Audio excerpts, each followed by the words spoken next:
Honorable members, I'm asking for those of tug of war. From here, we are going for training. Tug of war.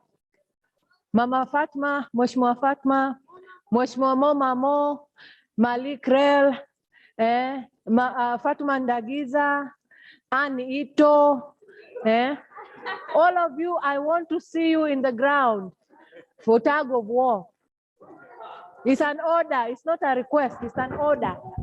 Honorable Honorable Fancy. I am the captain of tug of war.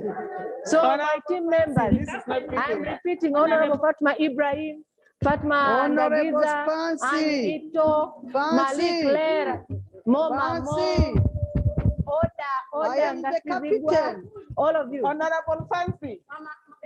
You don't talk like that to your mother.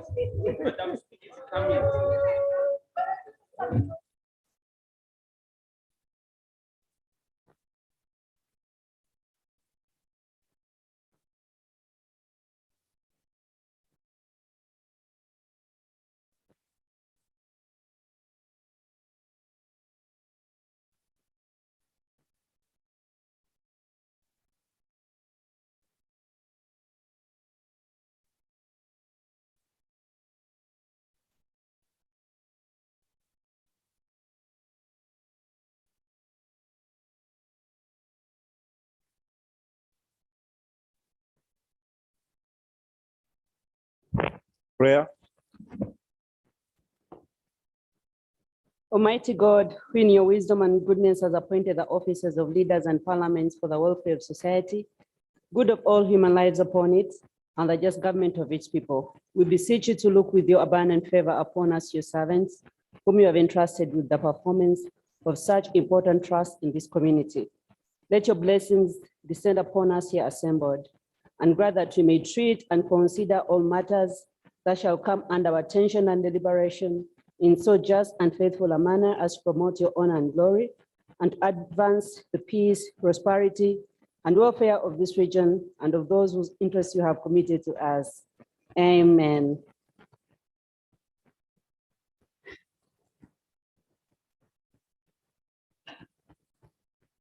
Item number 1 on the order paper, communication from the chair.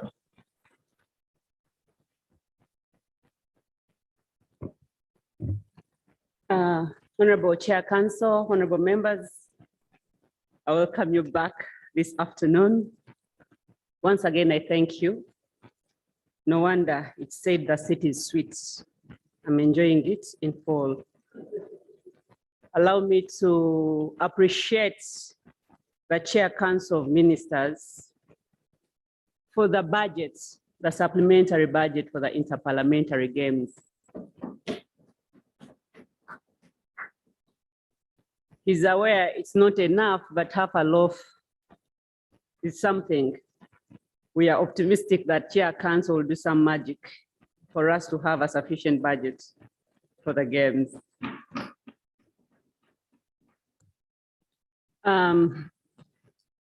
Also, we had an issue regarding the emblems bill yesterday. I've had some consultation with the Office of the Clerk and the Office of the Speaker, Right Honorable Martin Goga, and I've been advised that that bill should be referred to the Committee of Legal Rules and Privileges. That is as per Chapter 29 of the treaty. It would fall under the Legal Committee. Honorable members, also be informed at 5 p.m. we are going to have a friendly match, volleyball friendly match at Ngarenaro. So volleyball players, it's soldiers to be ready at any time. 5 o'clock after here, just go and attack. I thank you.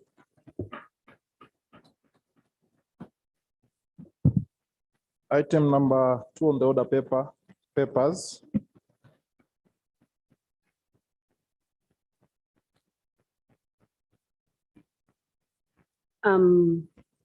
Chair Council, do you have a report today?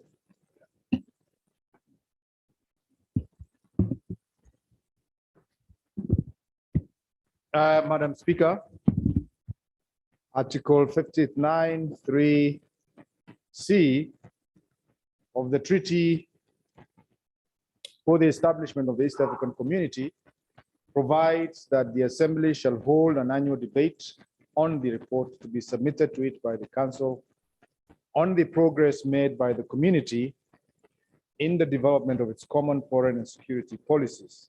Accordingly, I beg to lay on the table the report of East African Community Council of Ministers to the East African Legislative Assembly on progress made by the community in the development of its common foreign and security policies 2019-20, 2020-21. The report gives a description of the progress made by the community in developing its common foreign and security policies in the fiscal year 2019-20 and 2020-21. Challenges and policy responses under consideration are also highlighted. Madam Speaker, I beg to lay. Thank you, Chair Council. I'd like to refer the report to the Committee of Regional Affairs and Conflict Resolution for further scrutiny.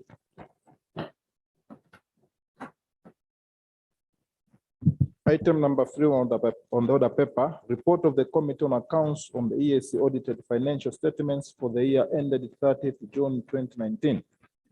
Resumption of business interrupted on Wednesday, 1st December 2021. Procedure, Madam Speaker. Procedure. Dr. Makame. Thank you, Madam Speaker. I'm rising on Rule 30 to suspend the rules and if the practice of this House of receiving the full length of the report being read out verbatim. This report is very long, more than 200 pages, Madam Speaker, and it's going to take beyond 5 o'clock if it goes to be read there. And as you have communicated in your earlier communication that we have a volleyball match, players are supposed to be there and also people who are going to chair the crew. But also we have other items to be considered in the order paper. So I beg to move that we allow the chairperson of the Committee on Accounts to briefly summarize so that we go into the debate and other business can proceed. I beg to move it, Madam Speaker. Thank you, Honorable Makame. You've actually preempted the Speaker's statement and advice to the Chair, but thank you nonetheless. By the time we adjourned yesterday, we had read about 61 pages of the report. So we are going to allow the Chair of Accounts to continue, but as members have requested, you're going to summarize. Just tell us the topic you want to read about, briefly tell us about it and go to the committee recommendation. That we will be able to even look at Honorable Mjenyi's motion. Yes, observation and recommendation. Thank you, Honorable. Thank you, Madam Speaker. I stand guided. Procedure, Chair. Honorable Nduwayo? Yes, Chair. Chair, actually, I don't know if this thing is allowed because, yes, this report is too long. Don't you see that the result of having 14 days as a council directives?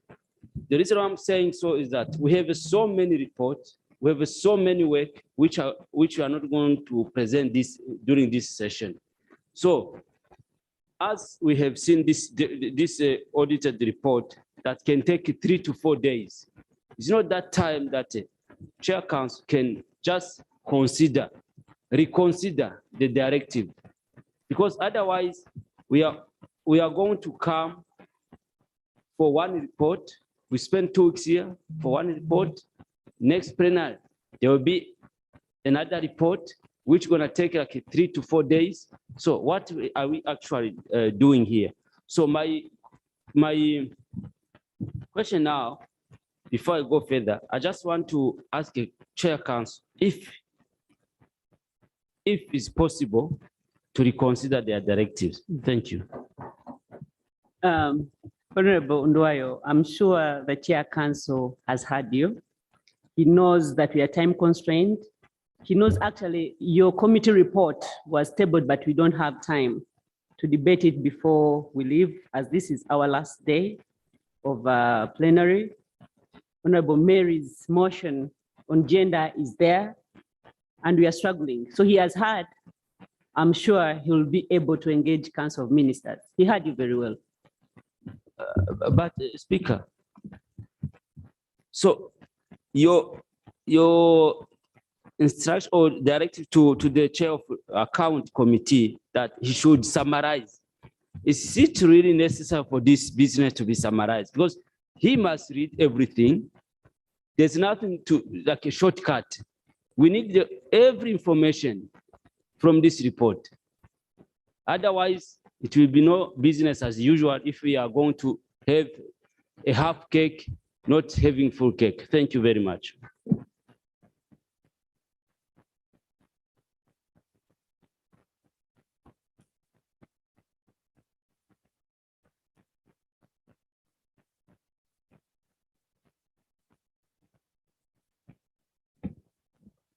Procedure. Honorable members, I'm requesting that we don't divulge so much time on this because I've already pronounced myself on it and it is functus official. So the chair will know how best to address this issue as he reads the report. Of course, if we go word for word, trust me, we're gonna take a few days here. But it's a very important document. It is very important. That's why we want everyone to follow from there, but we will do as much as possible. Chair Council is also feeling for us because we are not able to perform our legislative function under the treaty. He sees we are working under constraint. Next time, things might be better. Thank you. Procedure, Madam Speaker. Proceed, Honorable Munya. Madam Speaker, I stand on Rule 24, answer the reports, that there shall be a published verbatim report of all proceeding of the House. Now, the mover, Honorable Mwakame, which rule has used and which, Madam Speaker, they have used to suspend this in order that we can just go through. If it's a question of time, we all know we can continue with this. If we don't finish the other business, we can continue another. That's what the procedure is done. So we have to continue with the report. We have to read, and according to Article 24 of the Hansard report, verbatim should be read and it should be recorded in the Hansard. I thank you. Honorable Munya, this rule talks about the answered. There should be published a verbatim report of all proceedings of the House. The answered, they are going to record verbatim what the chair will be saying. It's not interpreted as him reading every word for word, because we never read word for word all our reports. Somehow the chair summarizes. Please allow us to proceed. Wherever he will stop, he will stop. I know chair is a very smart lawyer. He will make sure we have sufficient information to enable us to debate the report. Thank you, because I'm sure we won't even be able to debate this report and finish it. So please bear with us. Chair Accounts Committee, please proceed. No more procedure. The speaker's directed. Yes. Thank you. Speaker's ruled and speaker cannot be challenged. Please proceed. Accounts Committee. Thank you. Thank you, Madam Speaker. Now, yesterday when we stopped, Honorable Bide had so graciously volunteered to assist me. I'm informed, however, that he was injured earlier. So maybe going forward, Madam Speaker, you'll protect the speakers. So I'll continue from where he left off as is guided, which I believe is page 62. Yeah. And I will proceed on what you have guided, on the understanding that I cannot read for purposes of answered information that is not before this House in form of this report. So I'll go straight away to, I'll go to the committee observations and then recommendations, and I will try to be as brief as possible. That's page 62. which was a continuation of review of procurements. So the observation. There is a risk that the Secretariat is not adequately protected in the event of breach if agreements are incomplete. The committee recommends to the Assembly to urge the Council to direct the EAC Secretariat to ensure that the procurement and legal departments ensure completeness of service provider contracts done before the contracts are endorsed by management, as drafting gaps in contracts can be exploited by the service provider. Failure to appoint contract manager. Contract monitoring and implementation is undermined if contract managers for procurement are not appointed by management.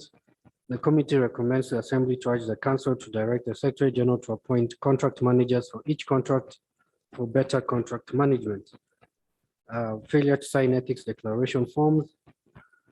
Failure to sign Code of Ethics declaration exposes the EAC to negative consequences of unidentified potential or actual conflicts of interest by members of staff. The committee recommends the Assembly to urge Council to direct the Secretary General to ensure that the requirements to sign ethics declaration forms in the appointment letter of the evaluation committee members are included and made mandatory. And there's also failure to sign evaluation reports. Bid evaluation results may be contested in cases where the bid evaluation reports are not signed by all the members of the bid evaluation committee, and the failure to sign ethics declaration forms by the bid evaluation committee negatively impacts the members' adherence to procurement ethics. The committee recommends the Assembly to urge the Council of Ministers to direct the Secretary General to ensure the members of evaluation committees declare their potential or real conflicts of interest in a given procurement prior to evaluation of bids by signing the ethics and declaration forms. Explanation should be provided as to why the other 3 members did not sign the evaluation report.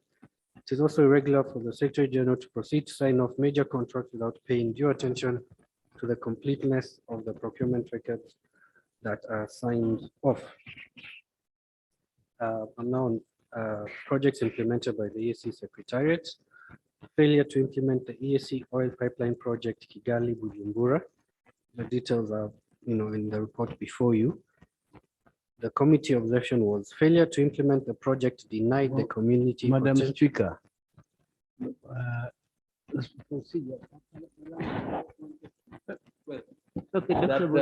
That the chair reads the number which he is dealing with, so that. Yeah, and also get a way of summarizing that thing before you go to committee observation. Because The I see you title and speaking the too much. number.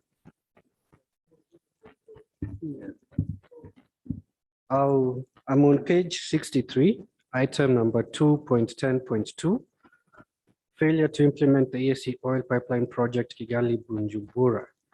The Audit Commission reported that the grant funding agreement for the feasibility study of oil products pipeline from Kigali to Bujumbura was signed on the 17th of August 2016 between NEPAD Infrastructure Projects Preparation Facility and the East African Community Secretariat. The grant amount was $601,281 and was to start on the 17th of August 2016 and close on the 31st of December 2018. The project was funded by the African Development Bank.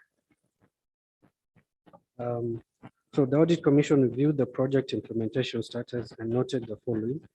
The 2 activities of holding inception workshops with the study steering committee workshop to consider interim report were not implemented between April 2017 and October 2017 as required by the funder, leading to an utilized balance of $51,000 on account as of 30th June 2019. When the committee interacted with the management of the EAC, it reported the project was cancelled due to the following reasons. There was a communication breakdown between the EAC and Africa Development Bank. The administrative procurement was too long at every stage, and no objection was required from the bank.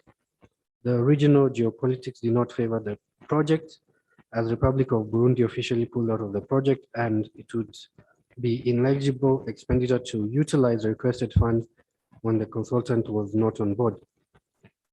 A draft contract was sent to Africa Development Bank in August and no response until December when EAC received a notice of cancellation. I'm on page 64 on the committee observation. Failure to implement the project denied the community potential benefits from the project. Non-implementation of projects as agreed negatively affects future funding from the donors of the community. The committee recommends the Assembly to urge the Council of Ministers to direct the AC management to always ensure proper feasibility study is done for projects before rollout to enable effective implementation and in a timely manner. Further explanation on the project implementation is required from management. I'm now on item 2.11 on page 64. On the KF02 EAC regional network for reference laboratories, the Audit Commission reported that when review of the project was undertaken, it's noted the project directly sourced for conference facilities against the EAC procurement regulations that allow direct procurements only for micro procurements which are for values below $1,000. However, the project procured conference facilities for $12,812 through direct procurement without justification, contrary to Regulation 42 of the EAC financial rules. I'm now on the budget performance. The Audit Commission reported that when a review of the budget was undertaken, it was revealed the project had an approved budget of $2,066,000, but actual expenditure was $310 US. No explanation was provided for under absorption of funds. So when the committee interacted with management of the project, it reported various factors contributed to the low absorption rates. This included delays in recruitment of 2 program staff, delays in the TOT's training in Germany, which delayed the subsequent training beneficiaries in EAC partner states, and delays in the delivery and distribution of mobile lab vehicles to the EAC partner states, thus the low absorption. I'm now on page 65 on item number 2.1.2. The technical cooperation facility budget performance. The Audit Commission reported that during the year under review, the technical cooperation facility project had budgeted to receive the amount of 329,000 euros 492. However, only an amount of euros 149,664 was received, leaving an unrealized balance. Further, even the EU 149,664 that was received was not fully utilized, as an expenditure of 76,000 euros, equivalent to 50%, was incurred during the year. Committee observation. The donors may recall the money when set objectives of the 2 projects are not achieved through utilization of project funds. The committee recommends the Assembly to urge Council of Ministers to direct the EAC management to utilize available funds to implement set objectives. I'll now go to 2.12 under spending of the technical cooperation facility project budget. And the committee observation was the assumptions and estimates built on the budget may have been inaccurate, which may lead to budget control issues, and there's a likelihood of missing key activities, which may ultimately prevent the project from achieving its objective.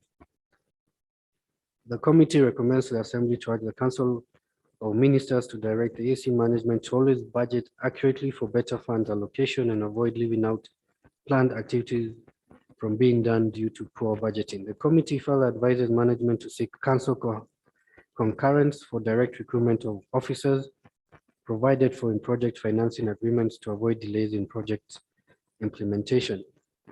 I'm on page 66 on the excessive expenditure on administration and consultancy of $869,068.83. The Audit Commission reported that upon review of the records, it revealed a total amount of 869,000 was incurred under administrative and consultancy expenses.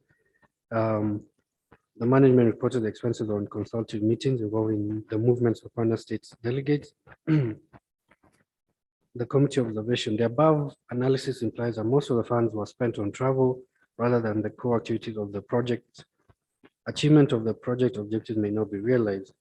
The committee recommends the Assembly to urge the council to ensure that the project management should minimize travel and subsistence allowance and instead focus on achieving the project's goals. I'm on 2.1, 2.4, irregularities in employment of temporary staff. And I'll just, this is not a new matter. The House is full aware of it, so I'll go to the observation. Non-compliance with EAC staff rules and regulations when appointing staff may lead to mismanagement of project funds. I'm on page 67.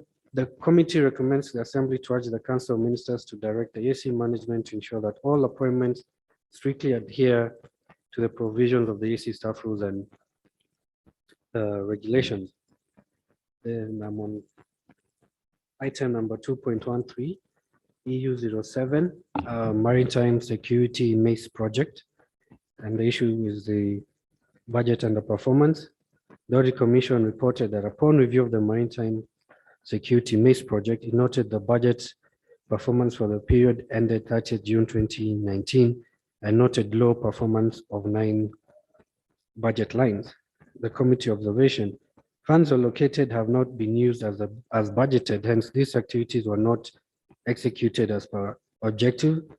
This is also an indication of unrealistic planning at the time of preparing the budget. The committee recommends to the Assembly to urge the Council of Ministers to ensure, 1, that the management of the project utilize the allocated funds in line with the planned activities and avoid budget underutilization. Management should make necessary follow-up during budget execution and review progress to ensure that the budget is appropriately executed. And item number 2.1, 3.2, contracts without guarantee for advance payments. The Audit Commission reported upon review of the contracts without guarantee for advance payments, it's noted that out of 15 samples of transactions on administrative expenses, 3 consultancy services contracts under identification number EAC SRV CS -17-18 0078, in which it was specified that there is no advance payment guarantee required. This is contrary to the requirement of the Policies and Procedures Manual 2016, Section 11.1.51 of the Procurement Policies and Procedures Manual 2016. I'm on page 68 on committee observation. The lack of advance payment guarantees clause in the contract indicates inadequate management of contracts and increases financial and operational risk to the EAC Secretariat in case of failure of the consultants to fulfill the required tasks as per terms of reference where the payment has been made. The committee recommends the Assembly to urge Council of Ministers to direct that the management of the projects to ensure contracts include advance payment guarantee clause in order to protect the community in case of consultants' failure to execute assigned tasks. I'm on item number 2.1 on page 68, KF03, EAC Regional Center of Excellence on Vaccine. And the first issue was expired employment contract not renewed. The Audit Commission reported that upon review of the examination of staff personnel files, it noted that contract of the Health Administration and Logistics Management Assistant expired on 15th October 2019, but she continued to work while no action was taken to renew the contract. This was against Regulation 22 of the AC Staff Rules and Regulations. Committee observation: delay in renewing respective contract or getting staff replacement might affect project performance. The committee recommends to the Assembly to urge the Council of Ministers to direct management to liaise with the project donor, KFW, to ensure that this contract is renewed if the employee is still needed. Item number 2.15, PF01-PAF EAC Partnership Fund Budget Basket. And the first issue is planned activities not implemented. The Audit Commission reported that the PAF budgeted to spend a total of $4,883,000 $958.96 during the period under review. As at the closure of the period, planned activities with a budget of of 3,977,997 had utilized only 5% as shown. The management reported the development partners did not remit funds to the project. I'm on page 69. Failure to implement on the committee observation. Failure to implement activities according to plan may lead to inability to achieve the objectives of the project and unnecessary diversions of funds. The committee recommends the Assembly to urge the Council of Ministers to direct management to ensure that all planned activities are always implemented within set timelines. The next item, which is 2.15.2, weakness in retirement of impress.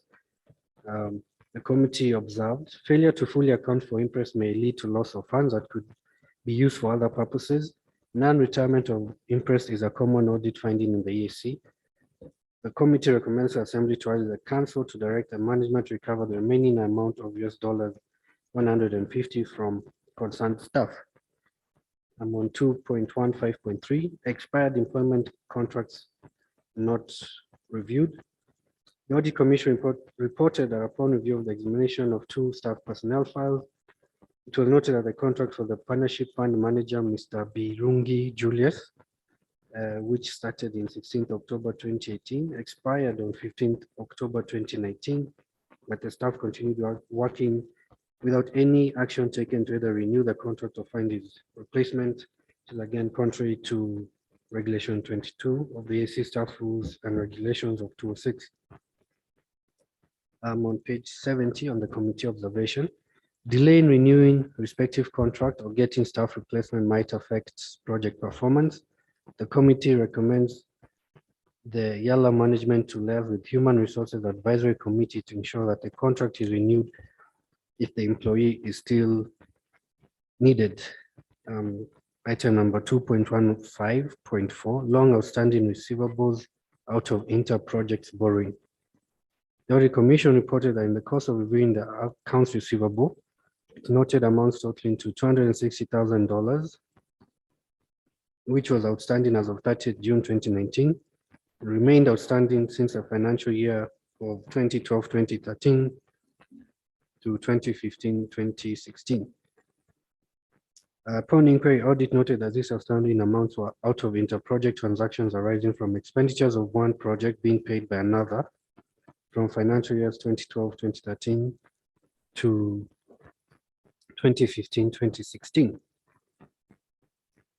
Further, apart from the brought forward figure in the financial year 2012-2013, there was no evidence to indicate the origin of the receivable for the amount owed by HIV/AIDS of $3,000. Committee observation. The longer these amounts remain outstanding, the higher the possibility that they will not be recovered. The committee recommends to the Assembly to urge the Council to direct management to follow up and recover the amount owed by other projects or institutions. I'm now on page 71, which is part 3. On information, communications, and technology systems, ICT at the EAC Secretariat. And the first is the key audit findings. Item 3.1.2, on which is implementation of previous IT audit recommendations.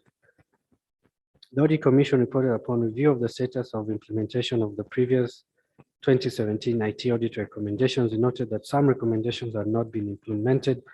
This included the lack of a strategic direction for ICT and delay in the review of the ICT policy and operations. Management further, when the committee interacted with management of the EAC, it reported that strategic plan was developed and is under implementation. The integration ICT systems had been done and the ICT steering committee was consulted and in place. Management further reported that due to the zero increment by Finance and Planning Committee of Council, the department has not set up a disaster recovery facility. The committee recommends to the Assembly to urge the Council to direct the management of EAC to ensure that the strategic plan is fully implemented, such that the objectives for which it was intended are realized. Management should also endeavor to secure funding such that the Data Recovery Center is put in place. 3.12, lack of strategic ICT direction. Audit Commission reported that there was no strategic direction for ICT projects at the EAC at the time of audit. Audit Commission further noted that there is no steering and projects management committee. So now on page 72, on the committee recommendation, the committee recommends to the Assembly to urge the Council, while one, designing the programs, projects, and systems, they should ensure that the programs are ICT compliant and have sustainability and continuity designs. EAC should, as a matter of priority, ensure that it recruits the necessary staff to address the inadequate staffing of the IT function. Item number 3.13, improper creation of adjustment journals. The Audit Commission noted that while making adjustments to the general ledger journals, the accountants post in already closed period instead of posting in the adjustments period provided for under period 13. Management noted that the liquidity challenges and lack of budget affected updates of the ICT system. It also undertook to make corrective action on the entries into the SAN system. The committee observed that the integrity of the EAC ICT systems are at stake if not updated continuously. The committee recommends to the Assembly to urge the Council to direct the management to ensure that all adjustments are made in the period 13 and closed accounting period to not allow additional journals while at the same time regularly updating the ICT systems. Item number 3.14, lack of system integration at the EAC. The Audit Commission reported that there are no systems integration at the EAC. All the systems are standalone and do not share information with each other. So I'll move to page 73 on the committee observation. The committee observed that the EAC will miss out on advantages of a linked and integrated system to generate reports and store corroborative data. Committee recommendation. The committee recommends to the Assembly to urge the Council to direct the management to integrate the ICT systems in order to avoid duplication and multiplicity of roles. And management also embraces an e-banking in order to save resources and time. Duplication of systems at the EAC. I'm on page 73 and it shows you the table with some of the systems which have been duplicated. So I'll go to page 74 on the committee observation. EAC pays independent licensing, support, and maintenance fees for systems that can be integrated into a single enterprise relationship planning solution, ERP. Utilization of US $119,000 in subscriptions and maintenance fees for 6 systems is wastage of valuable resources which could be spent on tangible, deserving things. There's also wastages in resources of duplicated databases, PCs, time and staff numbers. EAC internet users have been resistant to change and adoption of new modern internet software packages which are integrated and transparent. There could be a conflict of interest. The committee notes that the enterprise relationship planning, ERP, could resolve all the anomalies cited above. The committee recommends to the Assembly to urge Council to direct the EAC management to 1, integrate and incorporate all the ICT systems to cut costs and stop duplication of ICT systems. In addition, Council should, as a matter of priority, avail resources to ensure that the integrated management system is hosted at the EAC. This will, in the long run, save costs. EAC should follow up with NEPA to ensure that the promise is honored. And 4, systems upgrade could be undertaken by the EAC as it purchases the integrated system. And now on page 75 on the low system user acceptance at EAC. The Audit Commission reported upon review of the information systems at the EAC, it revealed that there is a low user acceptance and use of the systems. For example, out of 25 users of Hardcat, only 2 have logged in the last 2 years. And there's a manual depreciation of assets of the SAN systems. I'll go to point number 3.17 on IT governance. The Audit Commission reported that SOIEC 38500 2015 defines the governance of IT as a subset or domain of organizational governance. IT governance enables an organization to demonstrate measurable results against broader business strategies and goals, assure stakeholders that they have confidence in the organization, facilitate an increase in return on IT investment, and comply with certain corporate governance requirements. Item number 3.18, ineffective IT steering committee. The Audit Commissioner noted that during the end of the review, there was no steering committee minutes, implying that no minutes were held during the year under review. On page 76, on the committee observation, there is a risk that an ineffective IT steering committee may not be able to direct, review, and approve IT strategic plans, oversee major initiatives, and allocate strategic IT resources on a timely basis.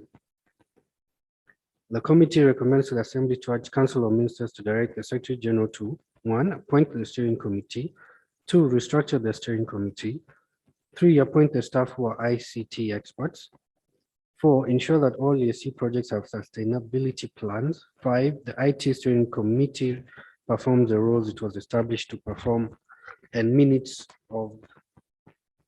should be appropriately filed. I'm now on page 76 on item 3.1.9 on the lack of IT strategy, which we have covered briefly. So I'll move to page 77, the committee observation. The risk of not having an approved IT strategic plan is that there is no roadmap to enable EAC's IT infrastructure to operate and function in line with its business objectives. Lack of the strategic plan implies that the management and direction of IT resources are not utilized in line with the business strategy and priorities, and as a result, optimal value may not be realized from the project and service portfolios. The committee recommends to the Assembly to urge the Council of Ministers to direct the Secretary General to approve the IT strategy at the highest levels of the organization so that it can guide IT investments as well as informing management's decisions like building versus acquiring solutions. Item number 3.110, lack of ICT projects management framework. The Audit Commission reported that there is no project management framework at the EAC. Furthermore, there are no guidelines for ICT project management, and as a result, several ICT projects that were supposed to be completed by November 2019 are still ongoing, as shown on the table below, which include capital markets, infrastructure, the budget, and accountability, just to mention a few. The committee observations were lack of ICT project management framework may cause the EAC to spend more money than is necessary due to the duplication of projects and the delay in implementation of projects. Lack of a centralized ICT project planning framework has led to duplication of services by multiple ICT projects. Personal financial motivations in quest and frequent travels by staff of EAC has frustrated the usage of ICT systems. Delayed and expensive recruitment due to the manual recruitment policy, which is still in usage at the EAC. The committee recommends to the Assembly to urge the Council of Ministers to direct the Secretary General to 1. Establish a project management framework as well as a project management committee to perform project planning and monitoring for each ICT project. Appoint focal point project managers to report to him on the progress of the outstanding ICT projects. 3. To adopt usage of the e-recruitment system, just like in other international organizations like the UN and the African Union. I'm on page 78 on 3.1.11, lack of IT risk management framework. The Audit Commission reported that the AC does not have an IT risk management framework to effectively identify, measure, rank, mitigate, and monitor risks to its IT investments. The committee observations were the implication of not having IT risk management is that the AAC may not be able to know and appropriately respond to risks it is exposed to. Risk mitigation strategies that are adopted to minimize residual risk to an accepted level. The result of the assessment is understandable to the stakeholders and expressed in financial terms to enable stakeholders to align risk to an acceptable level of tolerance. If not done, EAC stands to lose out. The committee recommends to the Assembly to urge the Council of Ministers to ensure that 1. EAC Secretarial Management establishes and maintains an IT risk management framework. 2. The ICT department caters for in the next budgeting cycles. And on now item number 3.1.12, review of internal controls and compliance. The Audit Commission reported that the ACIT policy applies to EAC employees, consultants, interns, delegates, contractors, and other workers at the EAC, collectively EAC ICT users. It further states that all EAC ICT users are expected to adhere to this ICT policy guidelines and procedures document. Committee observations. In the absence of the robust internal audit function to ensure compliance to already existing policies, there is a risk that the internal controls relating to various systems may not be adhered to, and the entity is also denied an opportunity for early warning in case of systems breach and misuse. The committee recommends to Assembly to urge the Council of Ministers to, one, direct the Secretary General ensure that the head of internal audit plans to include audit of IT function stroke units to ensure compliance with established policies and controls. Management should also include information systems audit skill set and capacity building into its internal audit function to facilitate a periodic review of the ICT function at the EAC. Item number 3.1.13, business continuity and disaster recovery plan.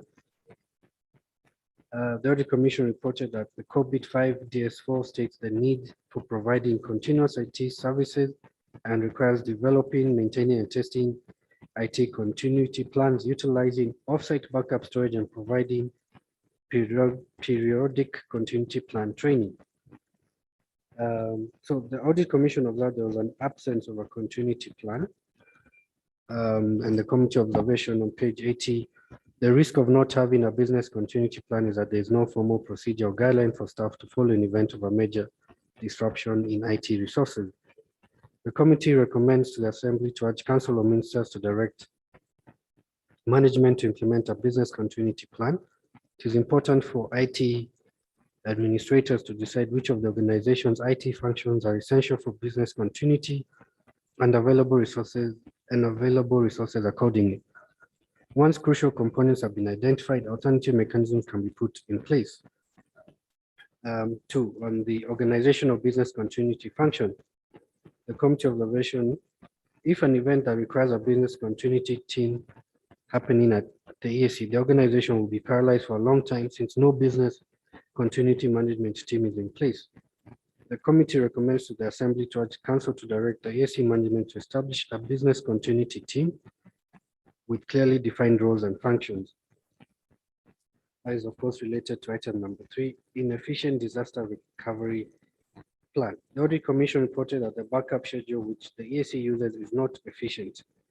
Reference is made to a disaster event which occurred at the EAC on 6 May 2019, where EAC lost data and it took ICT approximately 8 months to recover the lost data.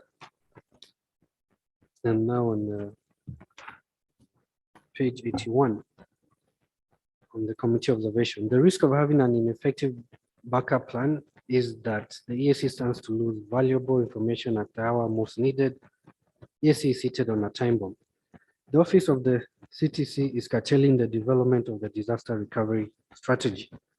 The committee recommendations. The committee recommends the Assembly to urge the Council to direct the EAC management to, 1, review its backup plan into a disaster recovery plan, which is a documented and structured approach with instructions for responding to unplanned incidents.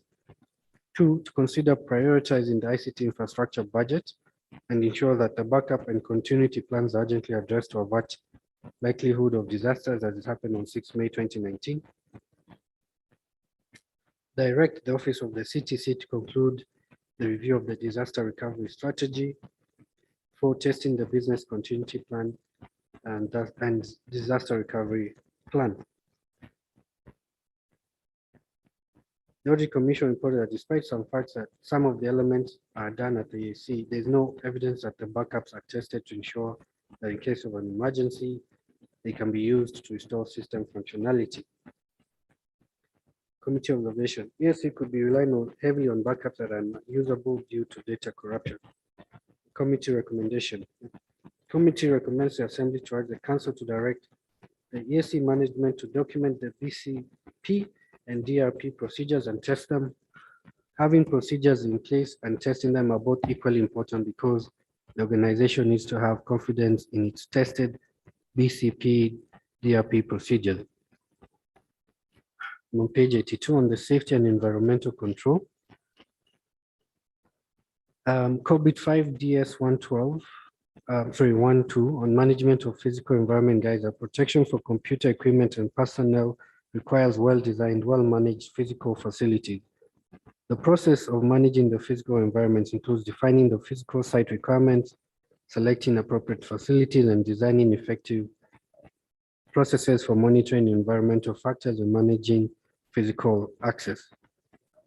Effective management of physical environments reduces business interruptions from damage to computer equipment and personnel.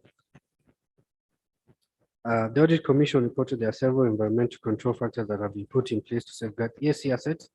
These controls, however, are found to be lacking. That one, 100 CCTV cameras that were supplied were all not working. 14 additional cameras were procured and are now operational. There is no humidity control in the server room. The fire suppression system is installed but not connected. The biometric access is localized in that it can grant access to unauthenticated users but cannot produce a report. And there is no UPS for ESC's networking equipment in that whenever there is a power shortage, the entire network is disabled, including the wireless routers that are powered over Ethernet. Committee observation. There is a risk that ESC substantial IT investments may be diversely affected if these environmental factors are not remedied. Non-functioning of the CCTV cameras negates the purpose for which the cameras are procured. Funds amounting to 500,000 to procure both CCTV and conference microphones are thus nugatory. The committee recommends to the Assembly to urge the Council to direct the ESC management to 1, implement proper and complete environmental controls, because this benefits of securing its IT investment outweigh the cost, and 2, fast track the legal process currently before the EACJ such that the funds which were advanced to Avitech are recovered.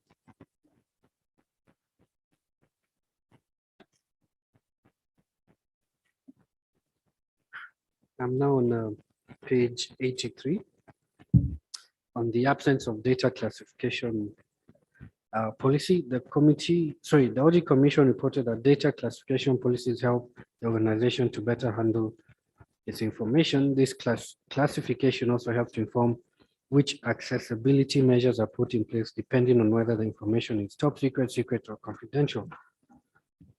The committee observation was there is a possibility that potentially confidential information is likely to find itself in the public domain without the requisite authority. The committee recommends to the Assembly to urge Council to direct the AC management to establish and implement data classification and policies so as to promote confidentiality and integrity of the EAC ICT systems and assets, including information generated by the systems. Item number 3.2.2, configuration management. The Audit Commission reported that COVID 5 BA1 BAI 10.02 recommends an organization to establish and maintain a configuration management repository and create controlled configuration baselines. The committee observation on the same as in the event of an IT disaster, the EAC would have to rebuild its entire logical infrastructure and architecture from scratch, thus incurring additional costs and being exposed to the risk of losing data.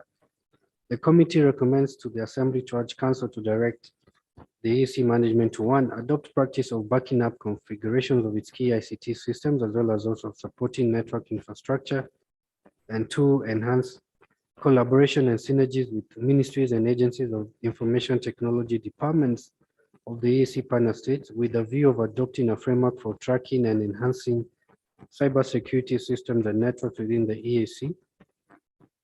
This framework would also address the issues and vulnerabilities. 3, urgently consider the recruitment of a cybersecurity expert to address the cybersecurity challenges. I'm on page 84 on the IT operations. The Audit Commission reported that there are no internal service level agreements with the IT unit. As such, it was difficult to measure and monitor the IT operations against agreed objectives. The committee observation: in absence of internal service agreements with the IT unit, the ASC will not be aware of what it is supposed to get in terms of quality of service from its IT investment.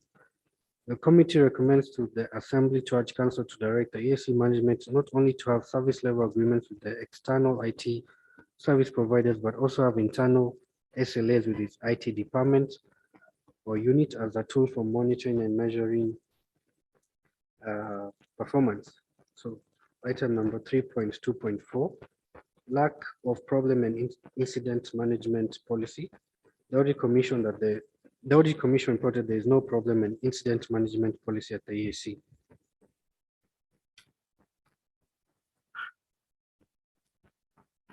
So I'll move to the committee observation. Without a problem and incident management policy, some incidents might occur leading to yes, that one. System collapse. I'll move to the committee recommendation. The AAC recommends to the Assembly to urge the Council to direct the AAC management to establish an incident management policy for the AAC. Item number 3.25, non-existent help desk function. Again, the Audit Commission reported that during the year under the review, the Commission requested for help desk reports to assess the functionality, but none was provided, implying that there are no help desk reports. The committee observation: the help desk function is usually used to diagnose, track, and fix IT asset-related problems. There is a risk that EAC does not have detailed document information about the status of its IT investments. Committee recommendation: the committee recommends the Assembly to urge Council to direct the AC management of EAC to operationalize its IT help desk function that acts as a central point for all IT-related issues and provide accurate reports that drive improvement and prevent disruption to the IT process. I'm on item number 3.3, review of the InfoSan system. And the first issue was the approvals done of the system. The Audit Commission reported that Sun Systems is a financial system software solution with integrated financial management, purchasing, inventory, and sales and management tools. InfoSan systems provide for approvals within the system. These approvals can be set to ensure that different individuals have input into the key processes within an organization. So I'll go to the committee observation. With approvals done manually of SAN systems, responsibilities of different users may not be established. This implies that an individual with super rights on the system can start and conclude a transaction, thereby overriding the principle of segregation of duties. The committee recommends the Assembly to urge Council to direct that the AC management of AC to ensure that activation of the already existing function of system approvals is done in a bid to reduce the paperwork requirements, improve automation, and reinforce segregation of duties in its operation. Item number 3.3.2, lack of integration with the bank. The Audit Commission reported that the InfoSan systems financial management software is capable of integration with banking solutions to provide EFT payments for the EAC. So I'll now move to the committee observation. The committee observed that a lack of automation denies the EAC the advantages of a fully automated system. I'm on page 87. The committee recommends to the Assembly to urge the Council to direct the EAC management of the EAC to embrace the e-banking system. It should also implement a system of integration with the bank to reduce human contact with the payment process and to ease transaction of electronic funds transfer and save time and resources.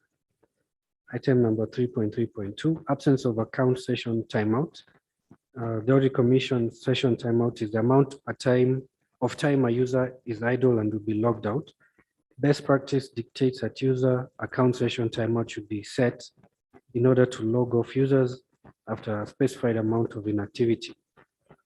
The committee observed lack of proper session expiration increases exposure to certain attacks by unauthorized individuals. A long expiration time increases an attacker's chance of successfully gaining access to a valid session ID. The committee recommends to the Assembly to urge the Council to direct the AC management to embrace a timeout session of accounting as an added security feature. Management is further advised to implement session timeouts so that it can reinforce data confidentiality, availability, and integrity. So item number 3.3.3 on database security. The Audit Commission reviewed the database controls in order to evaluate the controls in place. The review focused on SaaS systems database as a core system of the AC. The following were noted: absence of server audit specification.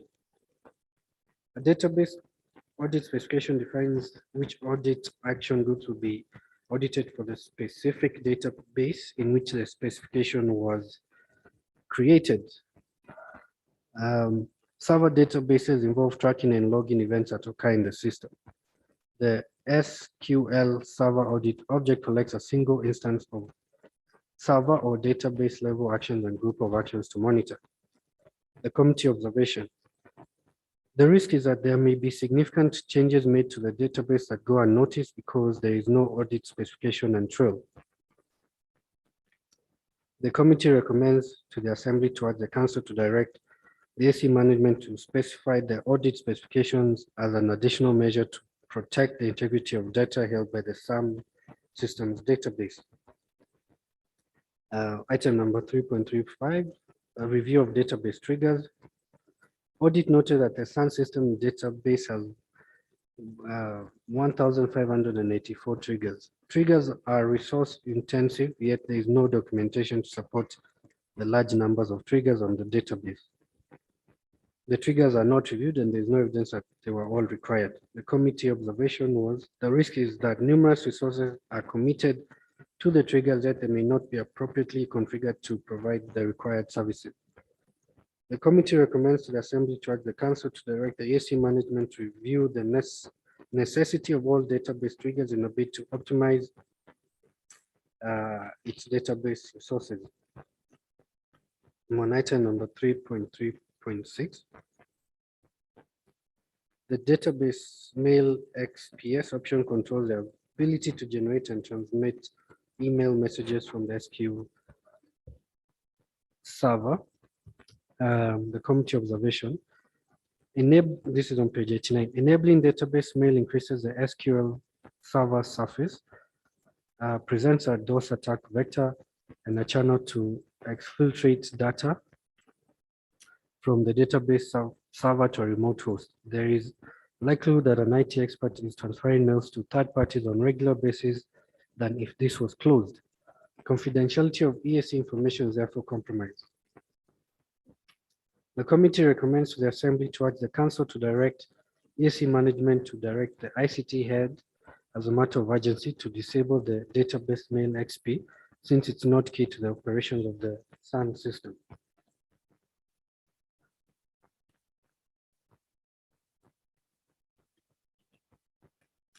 Item number 3.3.7. The Audit Commission noted there are several broken accounts on the SAN systems database. And the committee observation was the risk of having broken or orphan user accounts in the database is that they provide an avenue for potential access and misuse in any way.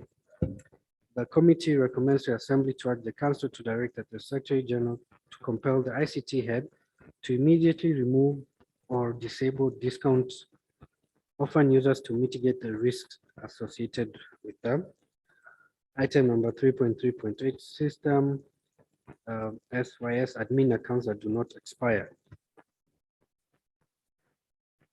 I'm on page 90. Administrator accounts are usually set never to expire, and best practice dictates that these roles are allocated to an individual user of the database. The Audit Commission noted that there were numerous accounts, all generic, that are set to never expire. The committee observed having numerous administrator accounts that never expire increases vulnerabilities of the system. This may be a creation of third parties for purposes of accessing and manipulating EC finance data. The committee recommends to the Assembly to urge Council to direct the Secretary General to direct the ICT head of department to immediately disable all generic accounts and give the system administrator responsibilities to a single user. The SG and the ICT committee should also investigate third-party users that numerously manipulate EAC finance systems. Item number 3.39, absence of data encryption. And I'll move to the committee observation. The risk of lack of database encryption is that the database data is in plain text, which is easily read by a human or a computer, hence prone to unauthorized access and manipulation. Committee recommendation. The committee recommends to the Assembly to ask the Council to direct the Secretary General to ensure that EAC uses encryption to provide additional security to its data assets in the SAN system database. Item number 3.4 on review of the Inspiro people. The first issue on lack of automation on the Inspiro. And I'm on page 91. The Audit Commission noted that there is no automation on, for example, item number 1, settlement allowance to new staff, automatically reject additional housing allowance to individual getting settlement allowance, end of active contract. All staff allowances have to be entered individual since there's no established standard allowance for positions at all levels. Inspiro allows for an individual to be paid salary after expiration of a contract.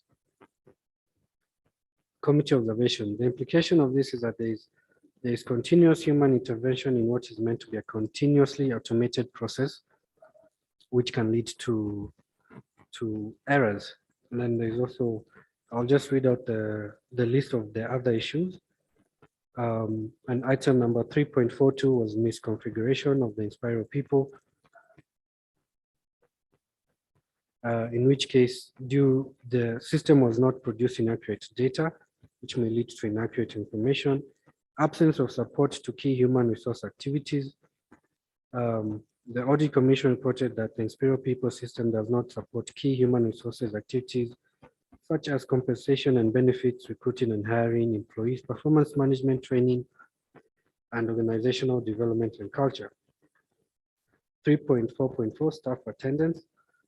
The EAC has physical access controls installed, but this information is not fed into the Inspiro people to monitor staff attendance as well as arrival and departure time. Committee observations were daily staff attendance to duties may not necessarily be monitored, which may result in increased cases of absenteeism.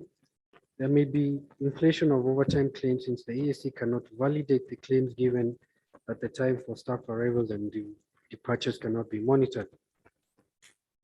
On 3.4.5, which is on staff training, the Audit Commission noted that these trainings are not tracked in Inspiro. The training module has no records. The committee observation was there is a risk that EAC staff are given trainings that are not in line with their job descriptions. There is a risk that EAC staff are continuously trained on systems that they have never logged into. There is a risk of duplication of training since there's no tracking of training so far undertaken. 3.4.6 on lack of staff appraisal. The committee observation was there is a risk that regular staff appraisals are not being carried out. It's difficult to align performance plans to output. There is no way of tracking staff appraisal since even the review of some personnel files reveal that there are no appraisal forms on file. The committee recommends the Assembly to urge the Council to direct the Secretary General to compel and ensure full implementation of the Inspiro system in a bid to improve its internal processes that involve human resources and support the use of all the human resources function raised by the Audit Commission. So we move to item number 3.5, which is a budget management system. And the first issue was absence of login security. The Audit Commission reported there is no login security for the BMS. The BMS can be accessed using any internet connection, yet there is no protection offered to the information processed by the BMS. And I'm now on page 93. Committee observation. Password value should never be sent in clear text across insecure channels. This vulnerability could result in an unauthorized disclosure of passwords to passive network attackers. The committee recommends the Assembly to urge the Council to direct the AC management to consult with the service provider to ensure that the form, which is the login form, is submitted to a secure HTTPS target. This added security protects not only the BMS but AC as a whole, because vulnerabilities on the web applications can act as a gateway to AC's internal infrastructure. The ICT head should also disable the unsecure HTTPS target. Item number 3.5.2. Discrepancies between budget figures in BMS and the InfoSan system. And the Audit Commission reported that there was a discrepancy between the total approved budget in the budget management system and the budget in the InfoSan system. This information that is prepared in the BMS is supposed to feed into the budgeting module of InfoSan system.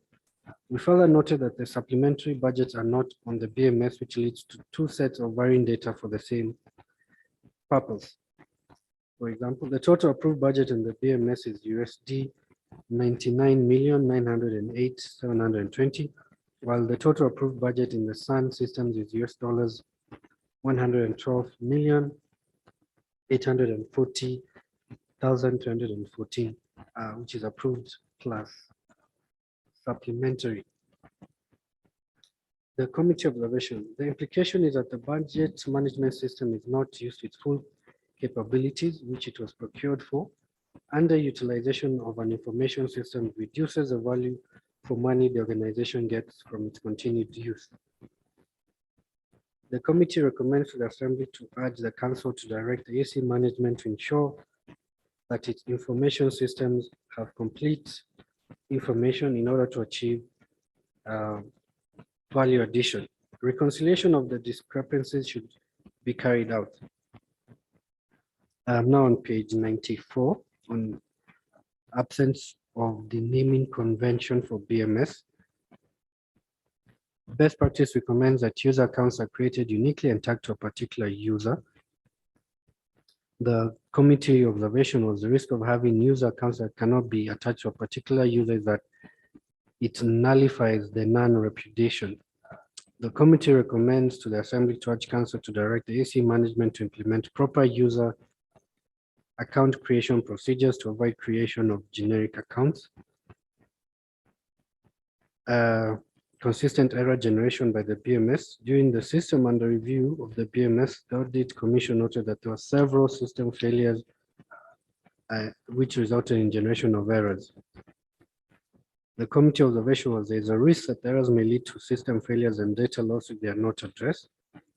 The inconsistent system availability creates a dependence on the system vendor, which turns out to be costly for the EAC. The committee recommends to the Assembly to urge the Council to direct the EAC management to create a comprehensive list of system bugs and share them with the development team for correction. So item number 3.6, which is hard-cut asset management system. The Audit Commission reported that a review of the system log showed that from 1st January 2018 to November 2019, of the 25 users on the hard cut, only 2 user accounts have been registered in the system log as having performed the duties of hard cuts. So the committee observation on page 95, the assets managed system is underutilized and it can lead to misstatement and loss of assets because they are not consistently monitored. Also, EAC may not be getting value for money from hard cut. The committee recommends to the Assembly to urge the Council to direct the EAC management to evaluate its processes and business needs in line with its IT investments before licensing systems that are barely used. The 3.6.2 failure to license the hard cut system. The Audit Commission noted the secretary that fails to license the hard cut system. The license expired in June 2019, and as of November 2019, it had not been reviewed.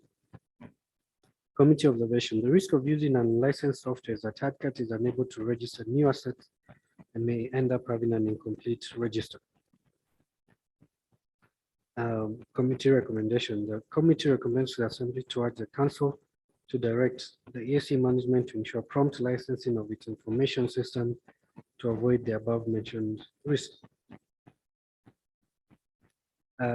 Item number 3.6.3, key information not captured in the HardCat.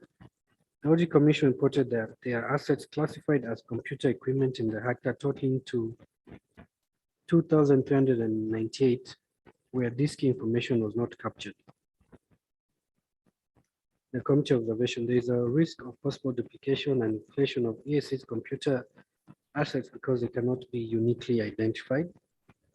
The committee recommendation on page 96 was the committee recommends to the Assembly to urge the Council to direct the EAC management to standardize the information capturing process for similar assets types and ensure that all key information regarding assets is captured. Item number 3.6.4, out of date information in HardCat, and which is self-explanatory. So I'll go to the observation. There is a risk that the information that EAC has shows that assets are attached to staff who may have since left the organization. The committee recommends to the Assembly to urge the Council to direct the EAC management to evaluate its processes and business needs in line with its IT investments before investing in systems that are barely used. Item number 3.7 on network security review. The Audit Commission reported that a penetration testing, also called pen testing, is a practice of testing a computer system, network, or web application to find security vulnerabilities that an attacker could exploit. The audit further noted that penetration tests have never been carried out at the EAC for any of the current infrastructure. The committee observation is the risk of not performing penetration tests is that the EAC does not know what makes its IT infrastructure vulnerable to external attacks. As a result, system weaknesses can go unnoticed for years until they're exploited with malicious intent. And on page 97, the committee recommends to the Council to urge the Council to direct EAC management to adopt regular preventive measures, procedures like penetration testing of all the platforms they're currently using.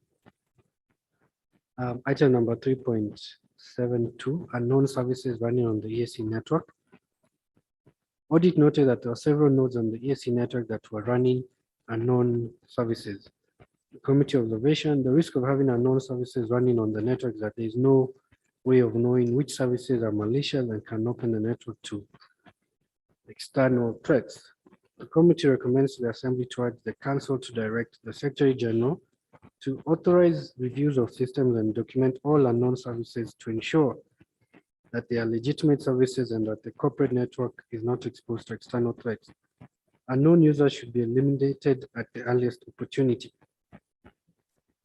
Item number 3.7.3, readable passwords used at EAC.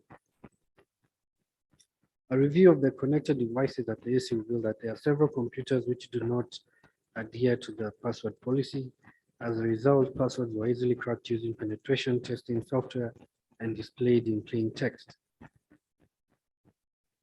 The committee observation was the risk of having easily crackable passwords is that these passwords can be used to gain unauthorized access to internal networks of the EAC, leading to catastrophic damage.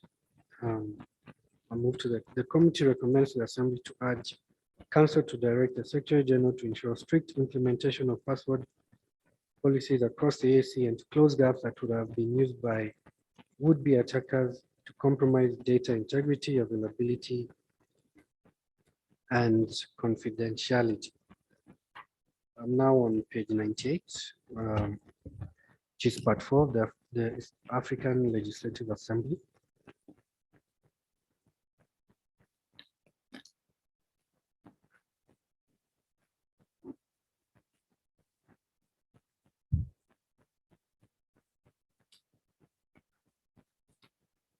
So I'll go straight away to item number 4.1.3, which is on page 98. The Audit Commission had reported that Eala had budgeted to collect revenue of US $21 million 36,283 for the financial year under review.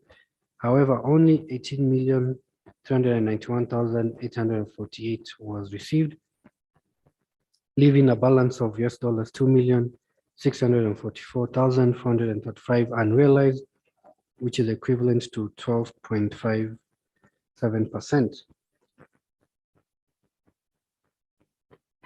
When the committee interacted with the management of Eala, it concurred with the Audit Commission's observation that the implications of delayed or non-remittance of funds by partner states.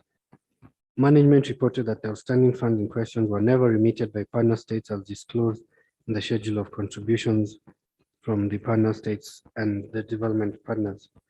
So I'll move to the committee observation. The committee observed that such significant shortfalls may negatively affect Eala in implementing its planned activities. The committee recommends to the Assembly to urge the Council of Ministers to direct the management of Eala to ensure all budgeted funds are released to implement planned activities. Item number 4.1.4, underspending of Eala's budget. The Audit Commission reported that during the review of the budgeted activities of Eala, it noted there are some items that were budgeted for, but Eala spent nothing on them, and in others spent less than what was budgeted for in the year ended 30th June 2019. When the committee interacted with the management of Eala, it reported that the underspending in question was for the financial year 2018-2019 were due to liquidity challenges since partner states did not remit their obligations in the time as per planned activity stroke budget. The committee observed that non-implementation of planned activities may deny Eala from achieving strategic objectives. The committee recommends to the Assembly to urge the Council of Ministers to ensure that funds are remitted on time to implement the planned activities. Item number 4.1.5, review of accounts receivable. Long outstanding receivable worth 2,609,870. The Audit Commission noted that Eala had long outstanding receivables from the partner states of the US $2,609,870, and that is listed on the table on page 89. So go to the committee. The committee made the following observations. Number one, Eala planned activities may not be implemented. Two, the committee commends the Republic of Kenya, Rwanda, and the United Republic of Tanzania for the efforts they have put in clearing all outstanding arrears owed to the EAC for the financial year 2019-20. The committee further commends the Republic of Uganda for the endeavors they have undertaken to remit funds standing at 73.3% of the outstanding arrears. For the Republic of Burundi, the committee commends it for clearing the outstanding arrears of the financial year 2018-2019. The committee urges the Republic of South Sudan to endeavor to pay off all the outstanding arrears for their previous years. The committee recommends to the Assembly to urge the Council of Ministers to ensure that the management of Eala liaises with the Secretary General to ensure that the Republics of Burundi, South Sudan, and Uganda honor their outstanding financial obligations to the community. On page 100, item number 4.17, outstanding receivables from partner states worth $7,555,095 US dollars. And again, this is listed on the table below. The committee observed that insufficient remittances of partner states contributions limits Eala from fully implementing its planned activities and meeting its strategic objectives. The committee recommends the Assembly to urge the Council of Ministers to reiterate its previous recommendations and directs the management of Eala to liaise with the Secretary General to engage the respective partner states to comply with terms of the financing agreements. Further urge the Council of Ministers to expedite the alternative financing mechanism and grant Eala its autonomy. Item number 4.18, non-compliance with headquarters agreement on VAT exemption. Again, this is a recurring issue, which is also captured in the table below. The United Republic of Tanzania has not issued the Eala with a tax exemption. Therefore, the Eala has to pay VAT on taxable goods and services, and subsequently claim the VAT refund from the Tanzania Revenue Authority. The committee observed that one, failure to recover VAT contravenes the EAC headquarters agreement and financial rules and regulations and may affect implementation of Eala's activities. Amount paid to suppliers in form of VAT should have been used in Eala's priorities and thus meet its objective. Eala may not be able to recover the whole amount of tax paid and hence loss of resources to Eala.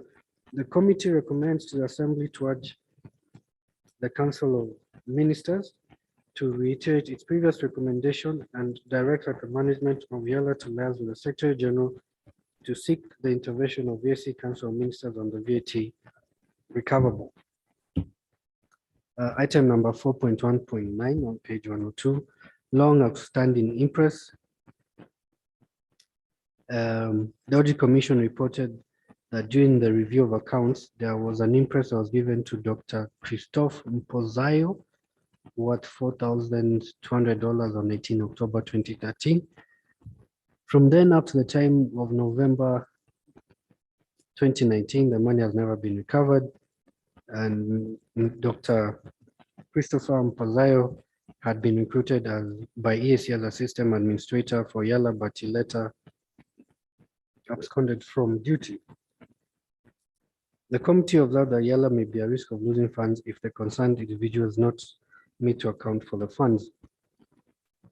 The committee recommends to the Assembly to urge the Council of Ministers that this matter has been outstanding for such a long time and has been repeatedly been brought to the attention of the Council as an audit query, but has remained unresolved. And noting that Eala has taken all the necessary steps to recover the money and failed, the funds should be written off as a bad debt since the defaulting officer was already on an activity at the time of his arrest. The outstanding interest should be recovered from his gratuity before it is paid to him. Item number 4.2, review of expenditure. Item number 4.21, unsupported expenditure. The Audit Commission reported that review of expenditure incurred by Eala in the year ended 30th June 2019. Payments totaling $6,960,975 were not supported by sufficient document. $5 million $709,595 was paid for travel mileage, air tickets, and DSA for members of Eala, and $1,251,000 was paid for sitting allowances. The committee observation. The committee observed that the management of Eala have of late been subjecting Eala members to accountability procedures like demanding them to produce boarding passes, signing attendance registers.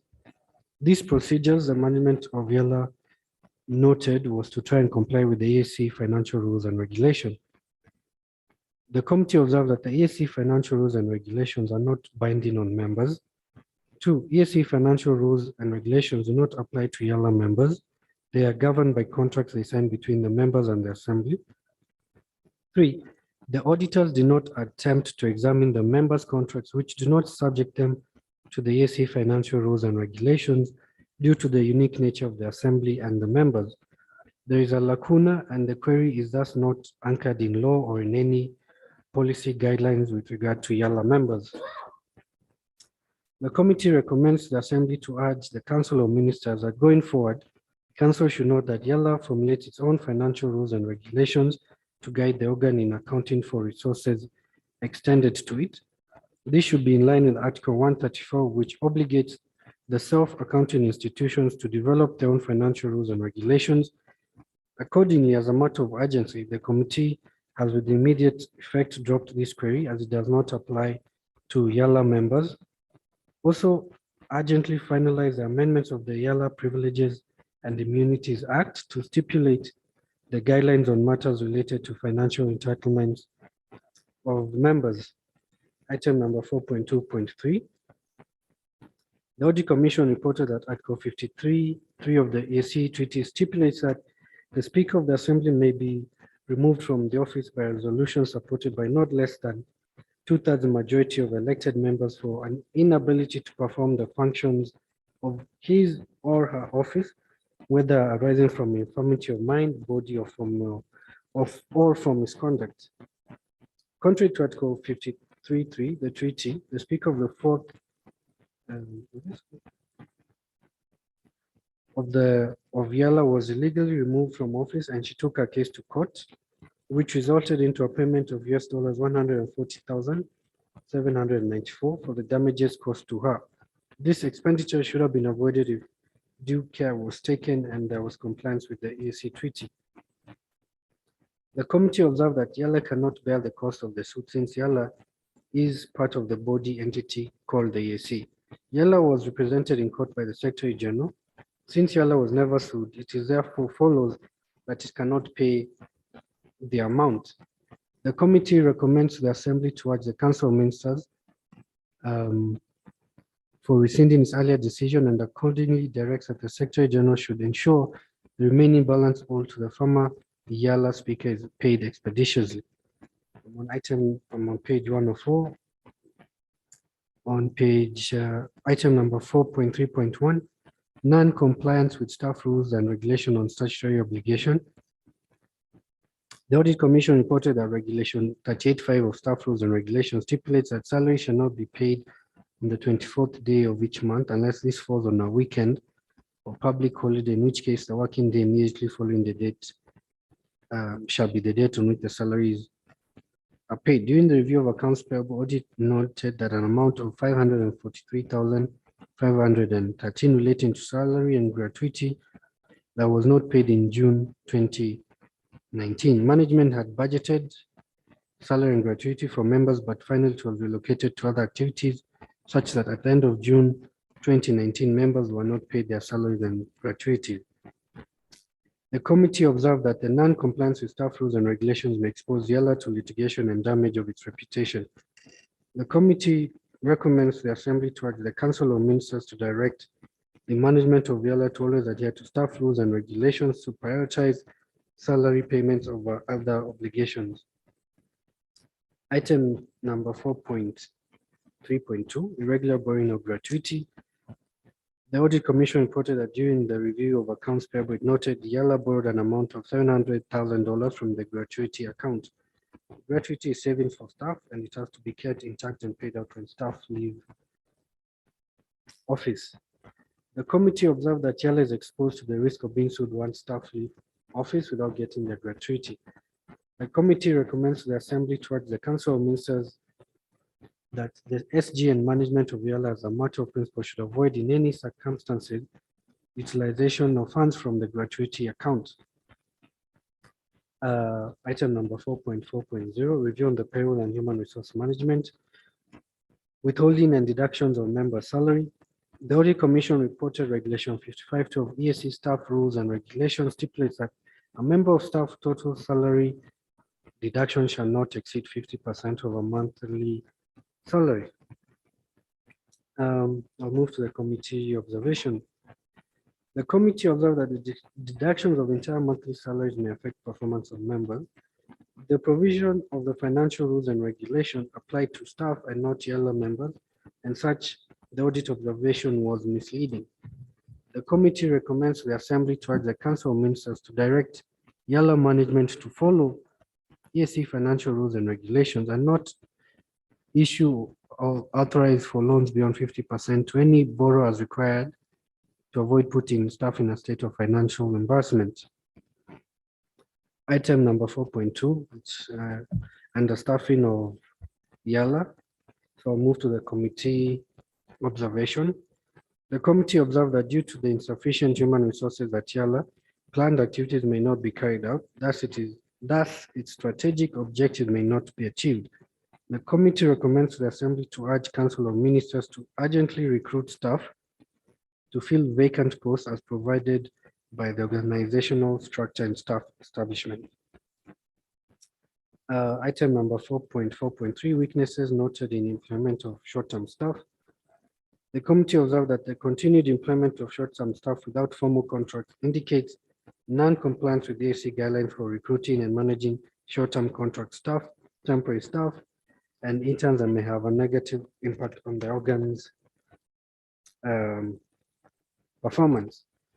The committee recommendation. The committee recommends the Assembly to urge Council of Ministers to 1, regularize the positions occupied by short-term staff, or recruit staff to fill vacant positions, fast-track recruitment so as to avoid this annual audit query on short-term staff. During the recruitment process, the short-term staff should be given affirmative action.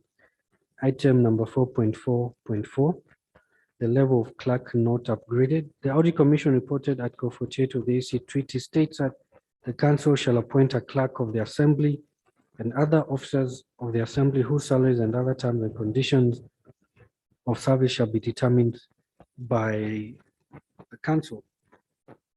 I'll move. In 2007, the Secretary General empowered the clerk as a sub-accounting officer. In 2008, the Assembly passed a resolution to Council to upgrade the position of the clerk and other specialized officers mentioned in the treaty to executive level. In March 2017, the 35th meeting of Council referred the proposal to the Finance and Administration Committee to upgrade the position of clerk from the lower level position of P5 to the executive level position of D1 and to address the financial implications for the upgrade.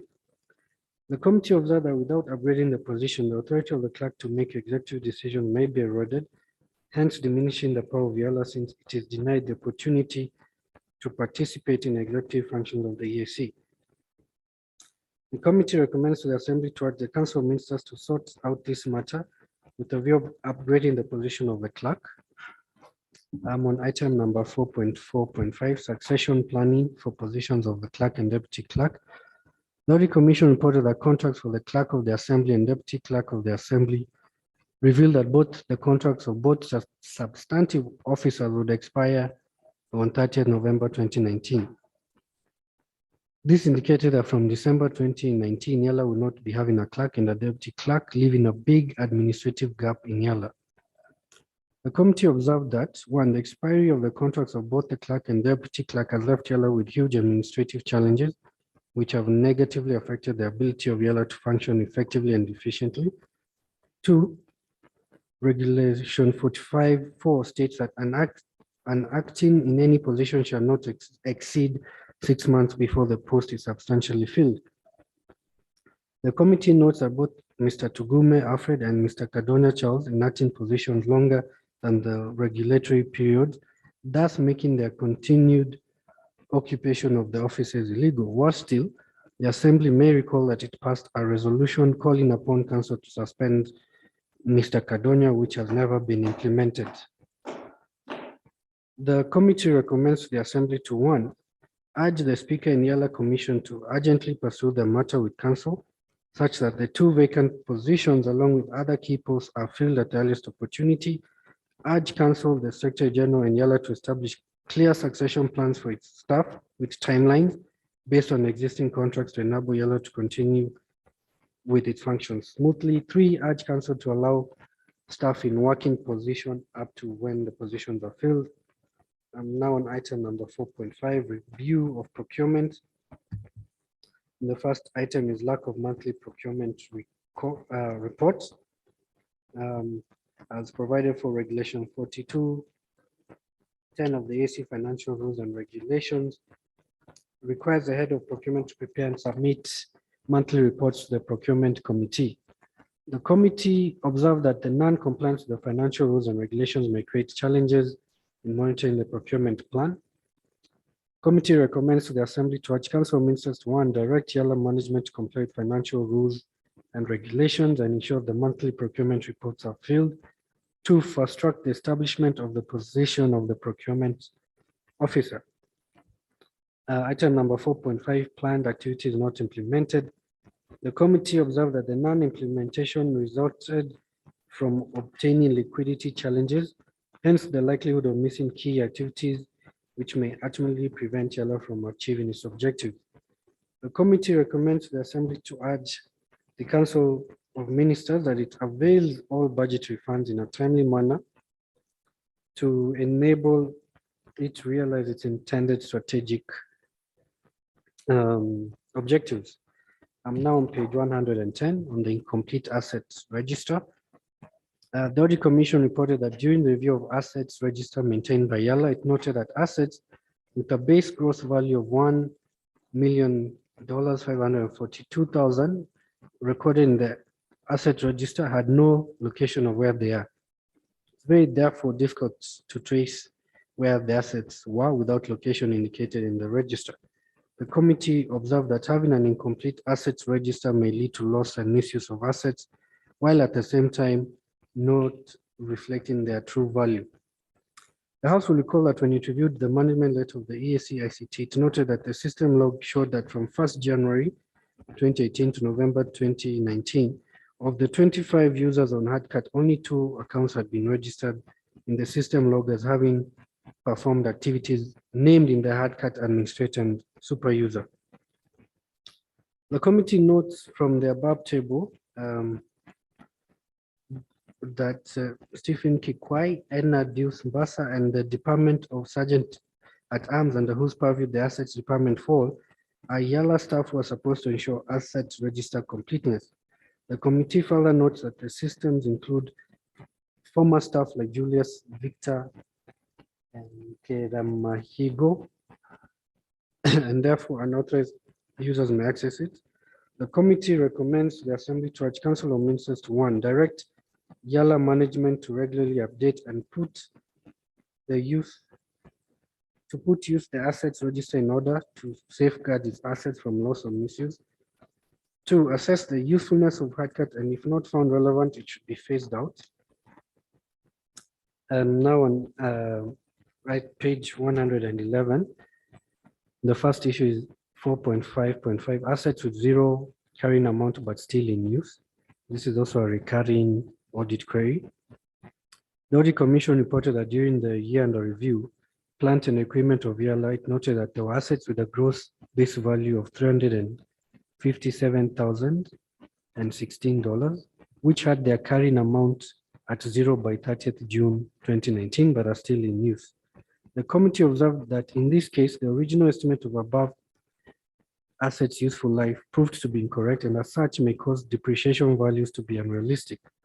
The committee recommends to Assembly to urge the Council of Ministers to 1, direct the management of Eala to regularly board off items that had completed their useful life, and to further resolve matters of depreciation in an annual exercise. Since the estimation of the useful life of the assets is a matter of judgment based on experience of the organ with similar assets, management can decide to revise its policy and add useful life to the assets according to the experience before the assets gets to 0 value. I'm now on page, item number 4.6.1, lack of approved strategic plan.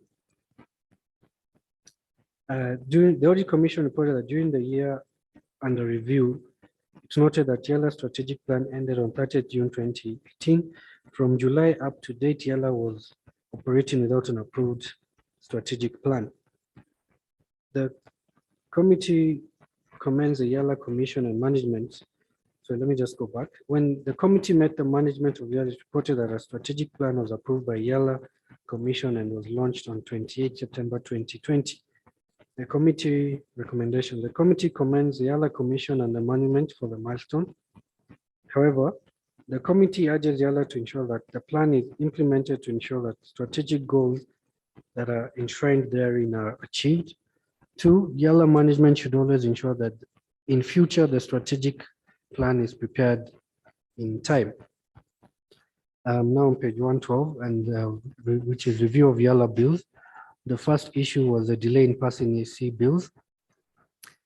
The Audit Commission reported that Article 59 of the AC Treaty stipulates that subject to rules of procedure of the Assembly, any member may propose any motion or introduce any bill in the Assembly. Article 62(1) of the AC Treaty also states that the enactment of legislation of the community shall be affected by means of bills passed by the Assembly and assented by the heads of state, and every bill that has been duly passed and assented to shall be styled an act of the community.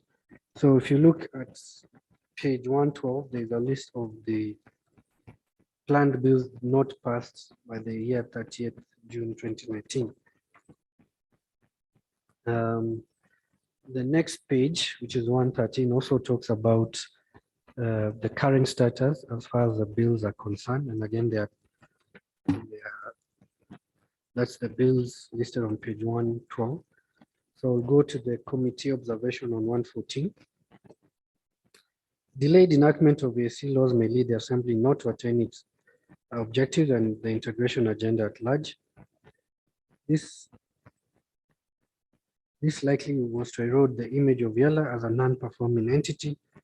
The committee further observed that although the AC Development Strategy 2017-2021 placed a threshold for Eala to pass at least 10 bills per year, passage of Eala bills as enshrined in the EAC Developmental Strategy has been hampered by a number of factors, including slow or non-response of council to avail necessary funding to the bill, making the process, and the fact the Legal and Judicial Affairs Committee rarely sits to address emerging and urgent legal issues that need urgent attention in the treaty.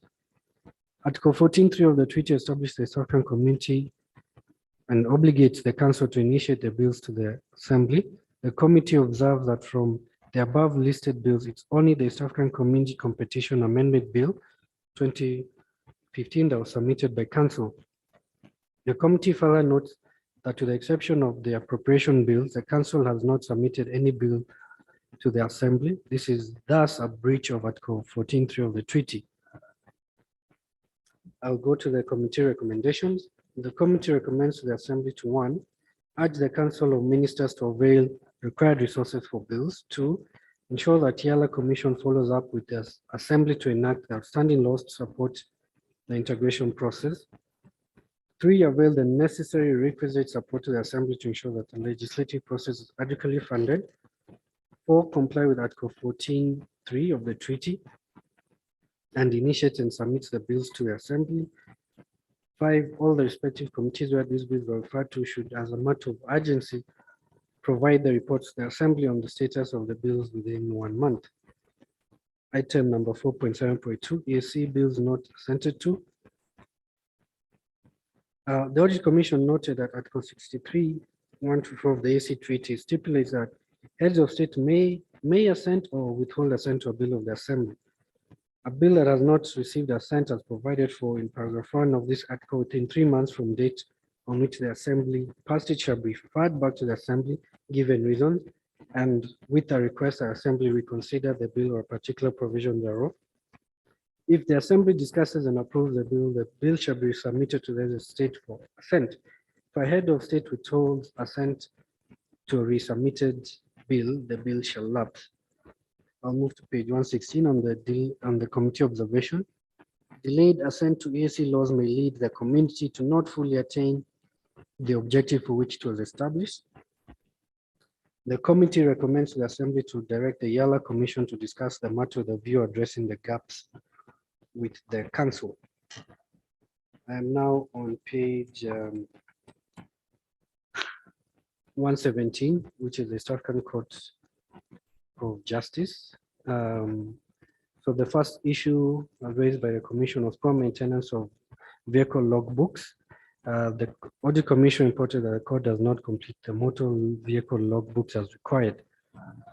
Committee observed that without a proper record of vehicle logbook, it was not possible for the Audit Commission to confirm the authenticity of the journeys made, fuel consumed, repairs, and maintenance.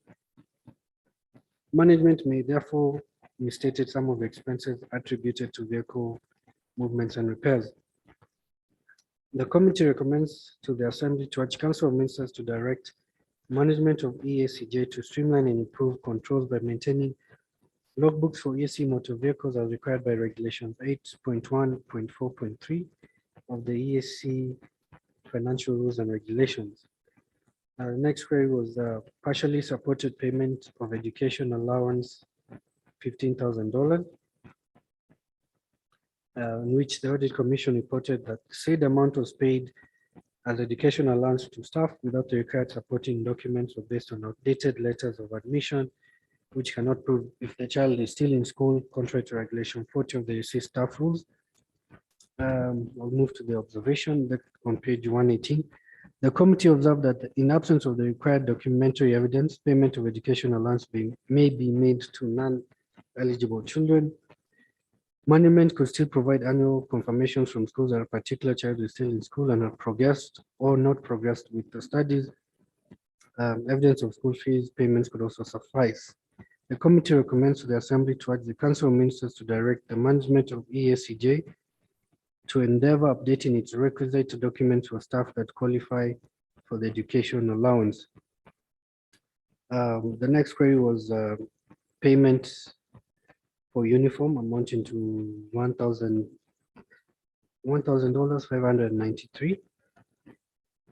The audit commission reported an invoice number 482 dated 11 March 2019 with an amount of Kenya shillings 79,000 equivalent to $791 being chamber suit gown and shirts for Judge Robe was paid on 20th March 2019 to the following supplier, Abdallah & Co Limited, online payment reference Q002265 from the EACJ bank account number 8708014192,700.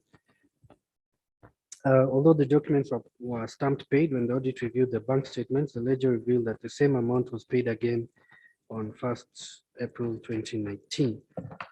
Now on page 119, on the committee observation, the committee observed that double payment may lead to loss of funds or fraudulent accounting.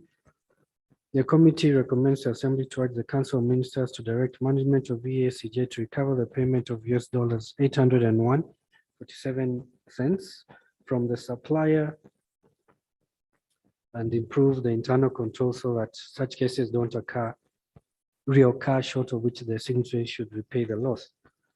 The next query was on the irregularities in employment of temporary staff. The Audit Commission reported that 2 temporary staff were recruited and were awarded contracts for 6 months period. Further, one of these temporary staff, named the Public Relations Assistant, was appointed to a position that is not provided for in the current EACJ organizational structure. The committee observed that non-compliance of EAC staff rules and regulations when appointing staff may be considered as mismanagement of community resources. The committee recommends to the Assembly to urge Council of Ministers to direct the Register of the EACJ to make a human resource needs assessment of the court staffing and fill all the vacant positions. In undertaking this assessment, the Register is reminded to interest himself with Article 45(2) of the treaty, which obligates the courts to employ such other staff as may be required to enable it to perform its functions, and who shall hold office in service of the court. I'm now on page 120, and the issue was the increasing trend on the VAT recoverable. The Audit Commission reviewed upon review of the records. It revealed that the VAT balance has increased from $164 in 2016-2017 to $214,500 2017-2018 and US dollars 257,000 as of 30th June 2019. This is contrary to Article 4 of the EAC headquarters agreement between the East African Community and the East African Community and the Republic of Tanzania. The committee made the following observations. Failure to recover VAT contravenes the EAC headquarters agreement with the United Republic of Tanzania and may affect implementation of the court's programs. Amount paid to suppliers in form of VAT should have been used in the court's priorities and thus meet its objective. EACJ may not be able to recover the whole amount of tax paid and hence a loss to the court. The committee recommends the Assembly to urge the Council of Ministers to direct 1. Management of EACJ to continue engaging with responsible authorities with a view of recovering all outstanding VAT and other taxes Furthermore, as previously recommended, just like any other EAC institution with VAT refundable, EACJ should always liaise with the Director of Finance to ensure that report on VAT refundable is compiled and submitted to the Council for consideration. The next issue was the issue of understaffing of the EACJ. I'll go to page 121 on the committee observation. The committee observed that due to insufficient human resources at the EACJ, planned activities may not be carried out, thus strategic objectives may not be achieved. This has led to delayed dispensation of cases and thus delayed justice. The committee recommends to the Assembly to urge Council of Ministers to direct EACJ management to engage all relevant stakeholders with a view of recruiting additional staff to fill the vacant posts as provided in the current organizational structure. Item number 5.1.7, non-remittance of contributions from partner states. Audit Commission reported that analysis of receipts related to contributions from partner states showed that during the year under review, out of the approved contribution budget from partner states of 4,190,844, payments made by partner states totaled 3,569,637, which is equivalent to 58%. The committee observed that the non-remittance of contributions by partner states may negatively affect implementation of planned activities and therefore the EACJ may not attain its strategic objectives. The committee recommends the Assembly to urge Council of Ministers to direct EACJ management to work in liaison with the Secretariat to get all outstanding balances paid by the partner states. I'm now on page 122, failure to mobilize resources from development partners. The Audit Commission reported that strategic analysis made for the purposes of preparation of the EACJ Strategic Plan 2018-2023 revealed that for the year under audit, EACJ had budgeted an amount of $4 million US dollars, 689 as revenue. The amount was 100% composed by contributions from partner states. The committee observed that lack of other sources of funding may affect the timely achievement of the strategic objectives of the court, especially in case of non-remittance of contributions by partner states. A resource mobilization is one of the specific objectives contained in the court strategic plan. Management and the EAC Secretary should lobby the development partners for financial support to achieve this objective.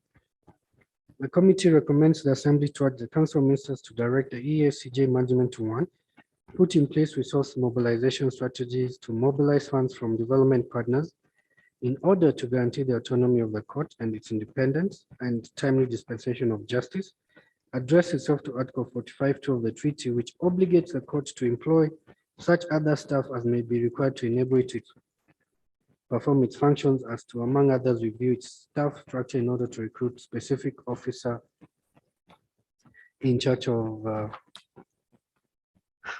resource mobilization.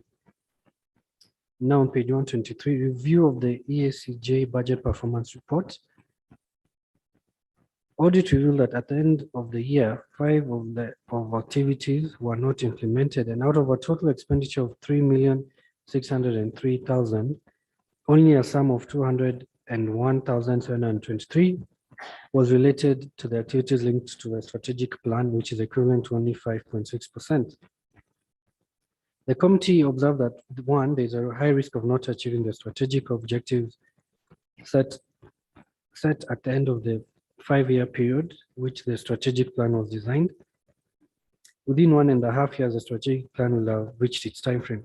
Article 47 of the Treaty for Establishment of the East Africa Community mandates the EAC Summit to determine the seat of the court. The committee observed that all transitional provisions in the treaty that relate to operationalization of the court have been compiled with exception on the seat of the court. Hosting the court in the same precincts as other organs of the EAC is likely to create an unconducive environment, thus eroding independence of the court.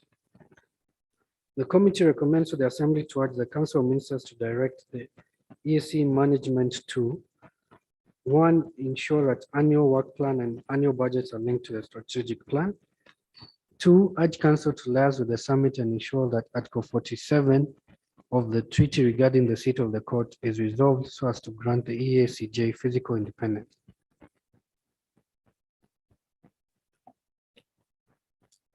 I'm now on page 124 on the appointment of judges on ad hoc basis instead of full-time. The Audit Commission reported that a review of the EAC strategic plan, paragraph 6, highlighted the fact that institutionalization of the courts is important for autonomy, independence, and timely dispensation of justice. The consequence of not addressing this include: one, the autonomy of the court is compromised. The judges of the court, by continuing to serve on an ad hoc basis, will impact negatively on the timely dispensation of justice. Lack of a permanent seat of the court will continue persecuting the perceived non-independence of the courts. I'll move to page 125 on the committee observation. The committee observed that appointing judges on an ad hoc basis, the court is spending more funds that could have been used to implement other activities. This also reduces performance of the court. The committee recommends to the Assembly to urge the Council of Ministers to consider EAC management analysis on employing permanent judges so as to establish and create a permanent court that can operate not only economically, but efficiently and effectively in the dispensation of justice. I'm still on page 125 on item number 5.1.11, pending cases. The Audit Commission reported upon review the pending cases as of 6 November 2019 and noted the following. There are many cases that have been pending for many years, 2 to 6, as detailed in table 7.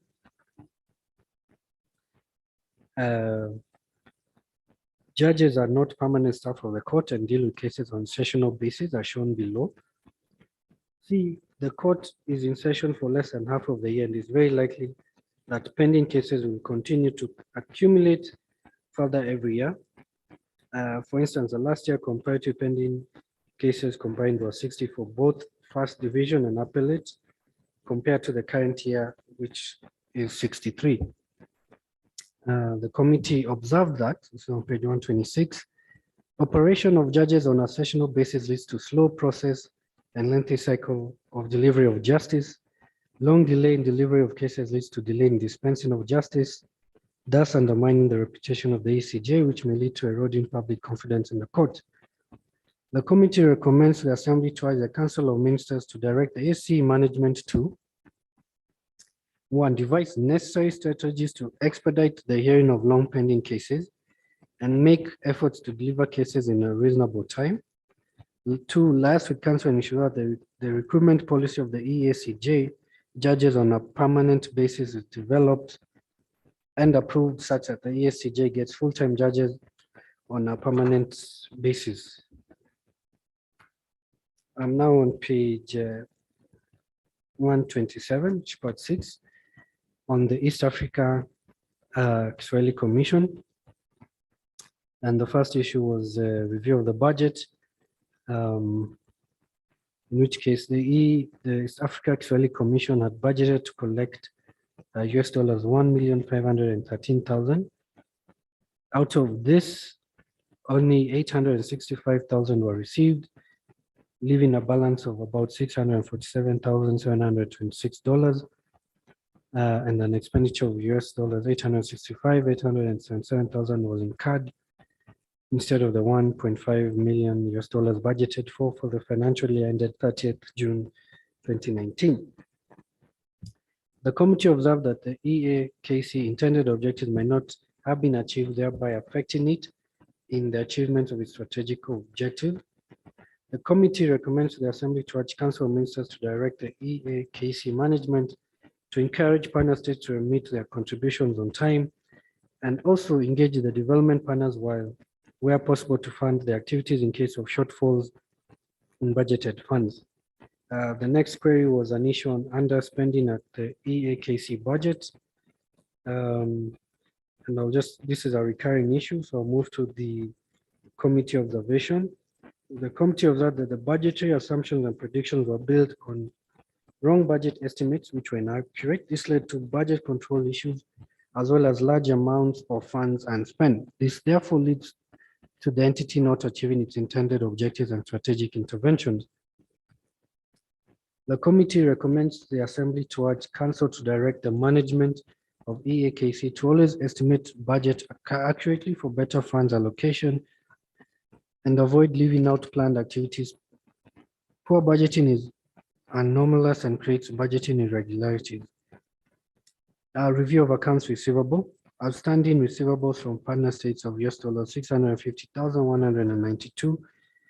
The committee observed that the insufficient remittance of remittances limits the EAKC to fully implement its planned activities on time, as well as derailing it from achieving its intended objectives.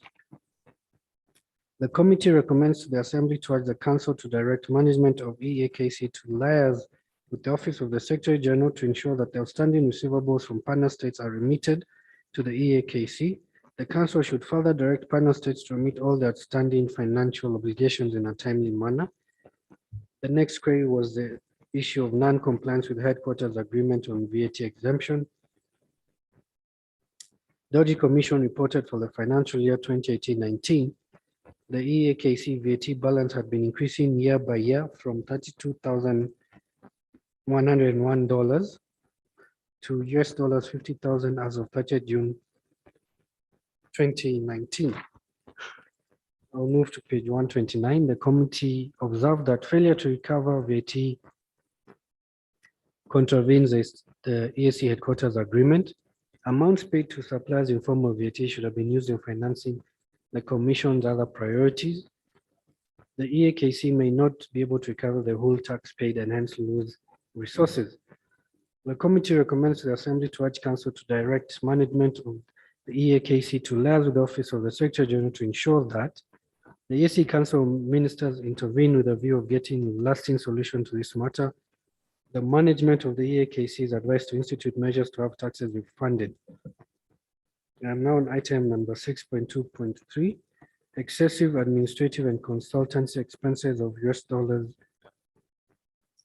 $479,757. The Audit Commission reported that for the financial statements of the year under audits reflected an amount of $479,000 under administrative and consultancy expenses. Scrutiny of the records revealed that the amount of $373,980 was incurred under travel, accommodation, and subsistence expenses and conference and meeting costs, that is approximately 78%. The committee observed that once efficient use of physical video conferencing equipment is used, it will minimize costs where one staff would use $62,000 for travels and DSAs in a year. The committee recommends to the Assembly to urge Council to direct management of the EAKC to minimize travel and subsistence allowance, as well as conference and meeting costs by effectively using video conferencing facilities that are available in all EAC institutions and member states. This will cut costs. Item number 6.2, weakness in the employment of short-term staff. The audit, which is a recurring issue, so I'll move to the committee observation. The committee observed that this was a reflection of non-compliance with the EAC guidelines for recruiting and managing short-term contract staff, temporary staff, and interns, and may have a negative impact on the Commission. The committee recommends to the Assembly to urge the Council to, one, fast-track hiring of staff for the EAC case so that staffing gaps are resolved, exempt the East Africa Israeli Commission from zero increment policy, and three, in the alternative where Council cannot fund this institution, it should explore avenues of integrating the activities of the EAKC into the mainstream of the EAC Secretariat and close it. Now on page 131, using a short-term staff as information technology assistants. The committee observed that a failure to recruit a full-time staff may lead the Commission to not fulfill its core activities. The committee recommends that to the Assembly to urge the Council to direct the management of the EAKC to liaise with the Office of Secretary General and recruit a full-time staff as required by organizational structure to avoid the expenses on recruiting short-term staff and comply with the EAC guidelines for recruiting and managing short-term contracts, temporary and staff and interns. The next query was the issue of understaffing at the EAKC. The committee observed that due to the inefficient human resources at the EAKC, planned activities may not be carried out, and thus strategic objectives may not be achieved. Hence, existing staff may be overloaded to carry out the extra tasks that should be undertaken by other staff. The committee finds it unacceptable for an organization which was established with the clear goals and objectives for promoting the usage of Kiswahili in EAC to still not be fully staffed 7 years after it was established. The committee recommends to the Assembly to urge the Council to authorize recruitment of staff to fill the vacant posts as provided for in the organizational structure, or in the absence of the required staff as earlier recommended, close the EAKC and absorb the activities and programs of the EAKC into the mainstream EAC Secretariat. Absence of internal audit function at the EAKC. The committee observed that the absence of an internal auditor naturally weakens the control environment at the EAKC. Committee recommends that the Assembly urge the Council to fast track the establishment of an independent internal audit function so as to strengthen the internal control environments at the EAC. There was the next query, which is lack of segregation of duties in the accounts section, related, of course, to the understaffing issue. The committee observed that lack of segregation of duties in finance may lead to errors going unnoticed and exposes the entity to a risk of fraud that may not easily be detected by senior management. The committee recommends to the Assembly to urge Council to 1, direct management to enhance its separation of duties in account section by giving the responsibilities of cash management to a different staff other than the accountants. 2, provide organs and institutions with requisite structures to address such anomalies. I'm now on page 133 on review of cash and cash equivalents.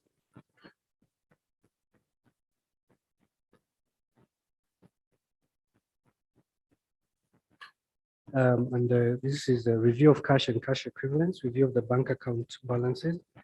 The Audit Commission reported that during the review of cash and cash equivalents, it was noted that the EAKC had a balance of $416,000 on a USD account number 330118923 in KCB, Tanzania Limited. At the end of the year, 30th June 2019, EAKC had the balance at their bank account, yet they had activities worth $201,238 that were not implemented. The committee observed that this is an indicator of poor planning, hence a irregular reallocation of funds by the EAC for the financial year. The committee recommends to the Assembly to urge the Council to direct management of EAKC to always plan accordingly to their needs and avoid planning for new activities not budgeted for within requisite Council procedure and financial.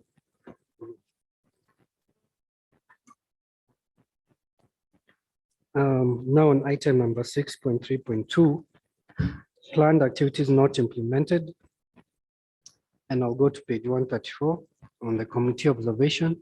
The committee observed there is a likelihood of missing key activities which may ultimately prevent Commission from achieving its objective. The committee recommends to the Assembly to urge the Council to direct the management of the EAKC to plan for activities that are achievable within the budget. All procurement should be done in a timely manner. The next query was on the review of the strategic plan.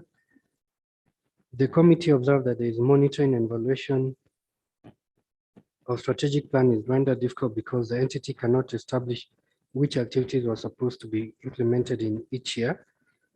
The committee recommends to the Assembly to urge Council to direct that the management of the EAKC review and develop a detailed strategic plan indicating each year which activities will be implemented for its of monitoring and evaluation. Management should also pay attention to clear modus operandi for midterm reviews where such anomalies are addressed. There was also item number 6.4, review of the asset management, lack of an updated asset register. The committee observed that lack of updated assets register exposed the commission to assets to loss or misuse.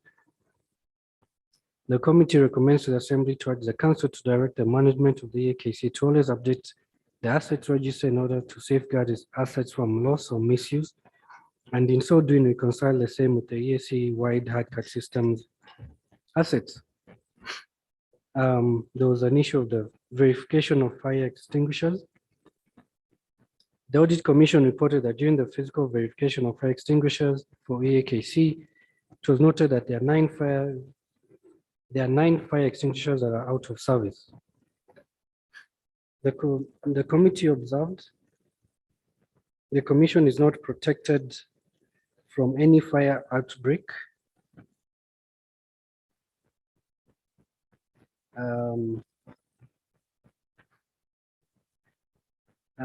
Since the fire extinguishers are not service, the committee recommends that the assembly at the council direct management of EACK to monitor expiry dates of fire extinguishers.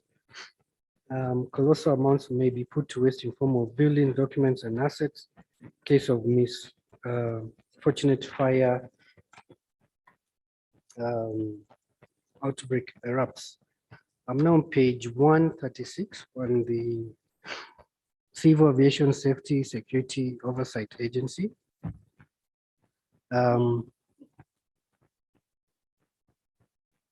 Honorable Kalonzo, as you may realize, it's 5 o'clock.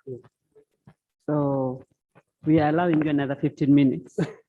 Thank you, Madam Speaker. I think we're left with very few pages, which I can try to. I can see you have about 70 pages to go. Information. Yes, I'll take the information. Madam Speaker, I think we should let the chair read and finish. We can discuss next plenary. Honorable fans, as I communicated earlier, we have a friendly match today. The interparliamentary games are here. Actually, we are starting this weekend. So members have to go for different trainings. People are paid for golf. They are going to train for golf. Others are training for basketball, among others. So honestly speaking, it's upon council now to choose whether this is how we shall be operating. We just come, consider a few reports, and we go. If that makes them happy, then we have nothing to do. Please proceed. Thank you, Madam Speaker. As I was saying, I'm on page 136 on the Civil Aviation Safety and Security Oversight Agency. And the committee observed that CASOA's intended objective might not have been achieved and therefore be detrimental to its intended objectives for future growth. The committee recommends to the Assembly to urge Council to direct CASOA's management to liaise with the Secretary General to ensure that partner states remit their contributions on time and engage the development partners with where possible to fund the activities in case of shortfalls.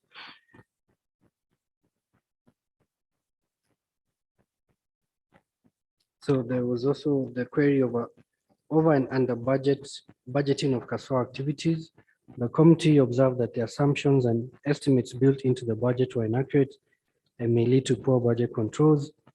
The committee recommends to the Assembly to urge Council to direct CASOA's management to budget accurately for better funds allocation and avoid leaving out planned activities not done due to poor budgeting. There's another query, which is the review of accounts receivable and the outstanding receivables from partner states of 445,000. The committee observed that the non-remittance of contribution by partner states limits CASOA to fully implement its planned activities on time. This may lead to the entity not achieving its objectives or strategic intervention. The committee recommends to Assembly to urge Council to direct CASOA management to liaise with the partner states to comply with terms of the agreement on partner state contribution. The Council is further urged to direct concerned partners with outstanding contributions to clear dues at the earliest opportunity. There was also the usual query on the VAT not refunded. The committee observed that this affects cash flow of CASO, which may result in non-implementation of the planned activities and therefore its failure to meet strategic objectives. The committee recommends the Assembly to urge Council to direct management of CASO to pay regular attention to long outstanding receivables and take all reasonable steps to ensure recoverability. The CASO board is further urged to give specific timelines to settle their arrears. There's another query on the non-implementation of the HQ agreement and VAT exemption. The committee observed the failure to recover VAT contravenes the AAC headquarters agreement with the Republic of Uganda and may affect achievement of CASOA's objectives. The committee recommends to the Assembly to urge the Council to direct the management of CASOA to seek AAC Council Ministers' intervention on implementation of the headquarters agreement on tax exemption as a lasting solution. The government of Uganda should be urged to direct the Revenue Authority to remit all funds being claimed or take it up and clear the same. There was issue of review on wages and salaries and employee benefits, in particular use of a consultant for an established post in the organizational structure.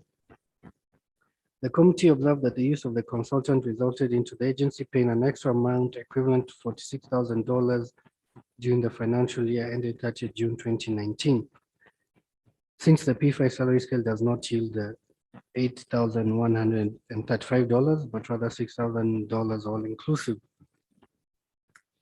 The committee recommends to the Assembly to urge the Council to direct the management of CASO to 1, recruit the medical assessor with special matching salary scale that is commensurate fit for medical assessor and that it is in consonance with the ICAO standards, and 2, in conjunction with Council, designate and initiate the process of establishing a center in East Africa for aviation medicine. The next query on page 140 is the issue of understaffing. The committee observed that due to the insufficient human resources, planned activities may not be carried out. Consequently, strategic objectives may not be met. The committee recommends to the Assembly to urge the management of CASO to 1, recruit staff to fill vacant posts as provided by the organizational structure. 2, furthermore, Council should review the salaries for CASO to match them with similar organizations to avoid staff living in CASO in search of greener pastures. The next query was an excessive administrative and consultancy expenses of 1.4,367,000.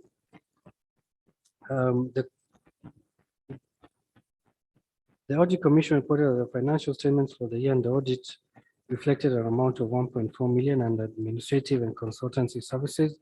Scrutiny of the records revealed an amount of 793,000 was occurred under travel and subsistence, while 525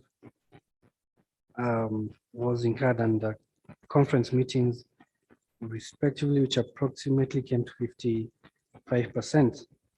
The committee observed that in such circumstances, core business activities for CASO may not be implemented since the bulk of its expenses of the agency was consumed in recurrent activities. The committee recommends to the Assembly to urge Council to direct the management of CASO and the board to minimize travel and subsistence allowance as well as conference meetings and costs by effectively using the video conferencing facilities that are available in all member states. The next query was on the lack of segregation, and which is recurring, and I'll go straight to the committee recommendation. The committee recommends to the Assembly to urge the Council to direct CASO board to establish the position of a cashier. The separation of duties in accounts section would therefore be enhanced by management recruiting cashier. There was a query on the lack of surprise spot checks for petty cash. The committee observed that in absence of surprise spot checks, controls over petty cash management and weakened and may lead to misuse. The committee recommends to the Assembly to urge the Council to direct the CASO management to enforce controls to safeguard petty cash where where an independent person, internal auditor, should do regular cash checks as required. There was an issue on the asset management, 7.4.1, lack of title deeds for land and the buildings. The committee observed that the Audit Commission reported that in absence of a title deed, the ownership of the land and building could not be confirmed. The committee recommends to the Assembly to urge the Council to direct the Kaswa management to fast track the acquisition of land titles from government of Uganda and secure full ownership of the land. Now on the assets with nil carrying amount but still in use, which is again a carrying issue. The Audit Commission observed that in this case, the original estimate of the above assets' useful life proved to be incorrect regarding the policy of the agency. There is also negligence on the officer in charge of assets depreciation. The committee recommends the Assembly to urge the Council to direct Kaswa management to review its assets depreciation policy. Since the estimation of useful life of the assets is a matter of judgment based on experience of the entity with the similar assets, management can decide and revise its policy and add useful life to the assets according to experience in line with IPSS 1723. Intangible assets fully amortized but still in use. The Audit Commission observed that in this case, the original estimate of an asset's useful life again proved to be incorrect. The committee recommends the Assembly to urge Council to direct the management of Kaswa to ensure that it reviews the assets at least at each of the reporting dates. If the expected useful life of the asset is different from previous estimate, then amortization period ought to be changed accordingly. So I'll move to page 144, planned activities not implemented. The committee observed that there is a likelihood of missing key activities which may ultimately prevent the agency from achieving its objective. The committee recommends to the Assembly to urge Council to direct the management of Kaswa to plan for activities that are achievable and within the budget where need arises. It should also undertake midterm reviews, align its budget to available procurement budget lines. The next query item was the missing penalty clause in signed contracts. IPSAS 11HC on construction contracts stipulates that the amount of contract revenue may decrease as a result of penalties arising from delays caused by the contractor in the completion of the contract.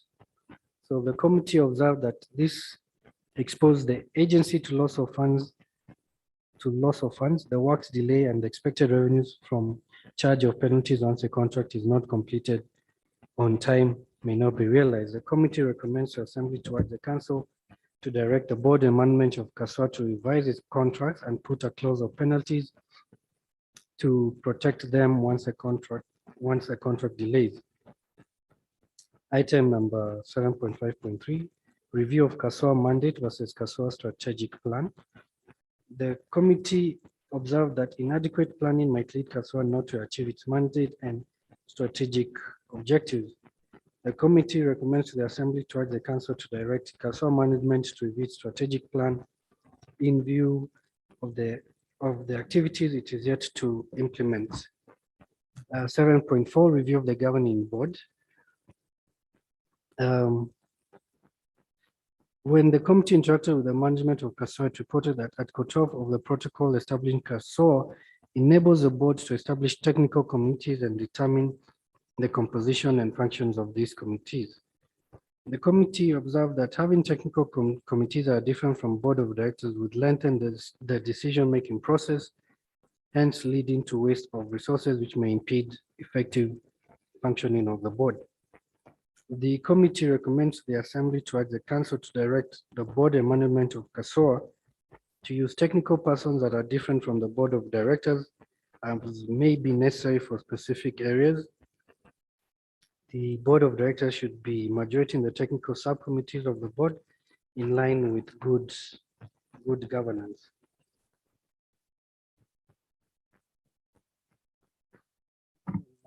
I'm not sure if I'm still within my Time up for you, Honorable Chair. Thank you, Madam Speaker. I think I can stop on because the next item is part 8. I can stop here for today. Thank you.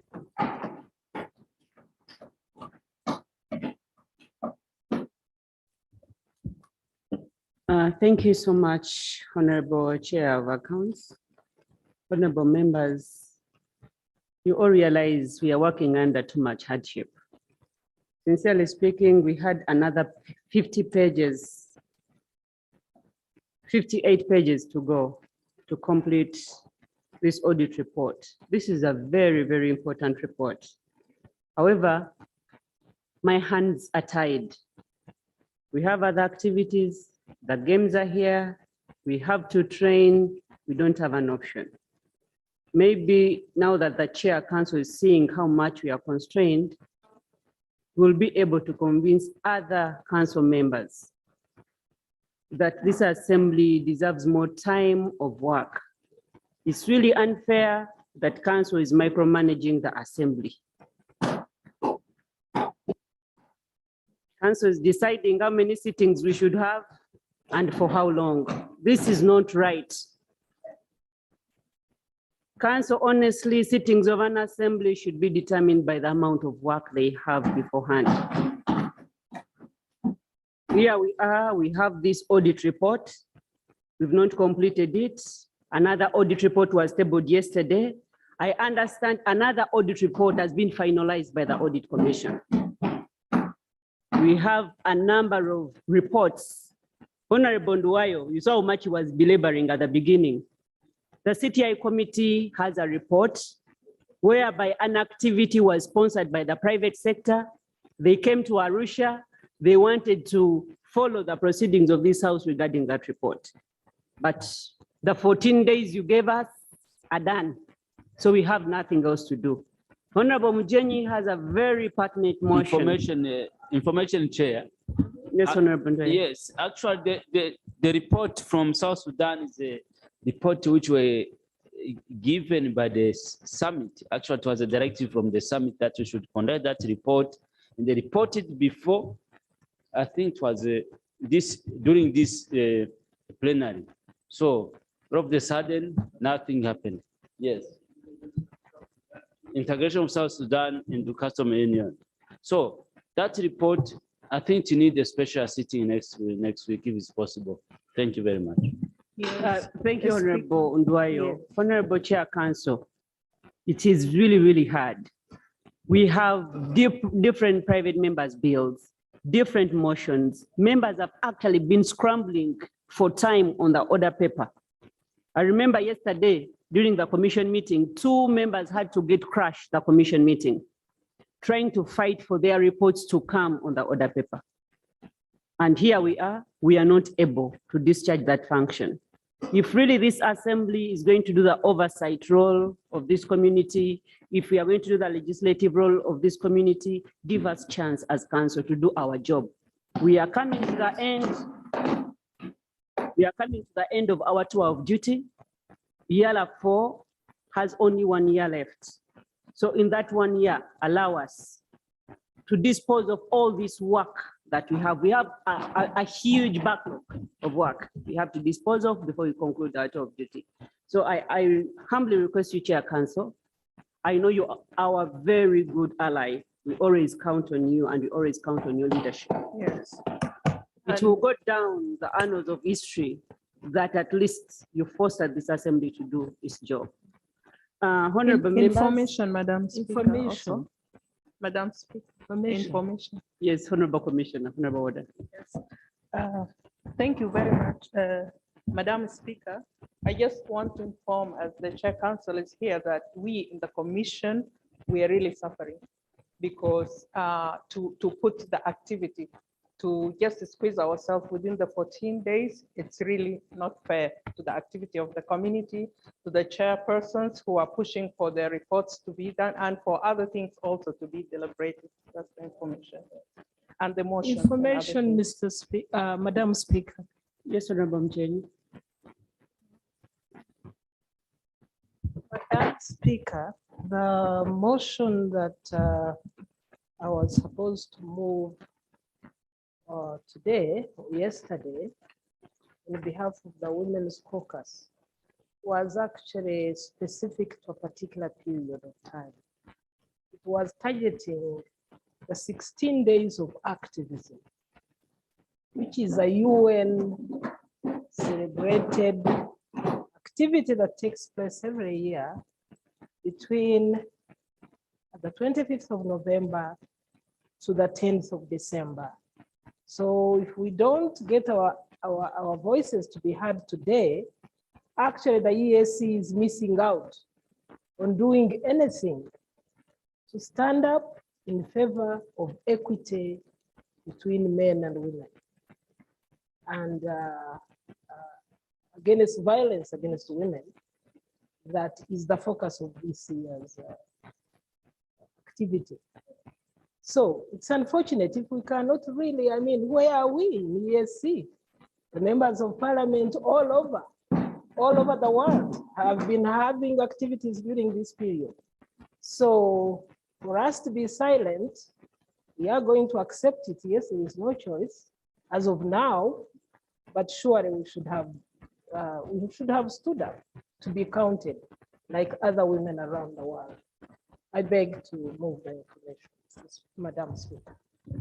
Thank you, Honorable Mary. It's really with a sad heart, really, that we are not able to debate conclusively that kind of motion. If Council left us to do our activities the way we've been doing them, trust me. Point of information, sorry, point of information. Yes, Honorable Nangiza.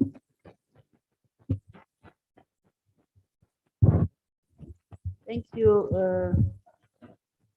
Right Honorable Speaker, and since I'm standing for the first time when you're ending your tour, I just want to congratulate you and for the job well done. But I also wanted to add a voice to what Honorable Mary was saying. Can this assembly, in honor of women, but also in solidarity with the international community, at least allow her 5 minutes to read this motion, and then the debate can be deferred to another time. Just 5 minutes. That is my plea, and I can see members shaking hands, shaking heads. I hope you accept. Just 5 minutes to allow her, so that it is relevant. Otherwise, if it is for 16 days of activism that is ending on 10th December this year, it means as an assembly and EAC will be left out. So this is my plea. Thank you, Right Honorable Speaker. So can we have this in terms of a motion so that we vote on it, whether we should give her the 5 minutes to read the motion, just reading it? Can you move, Honorable Fatuma?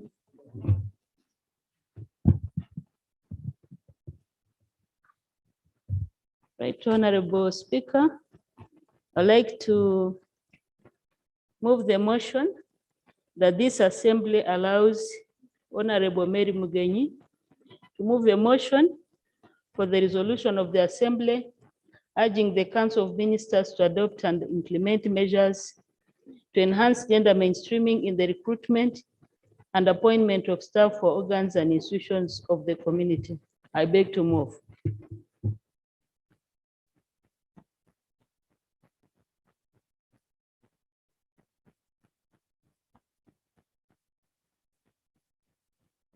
The whole House has seconded the motion.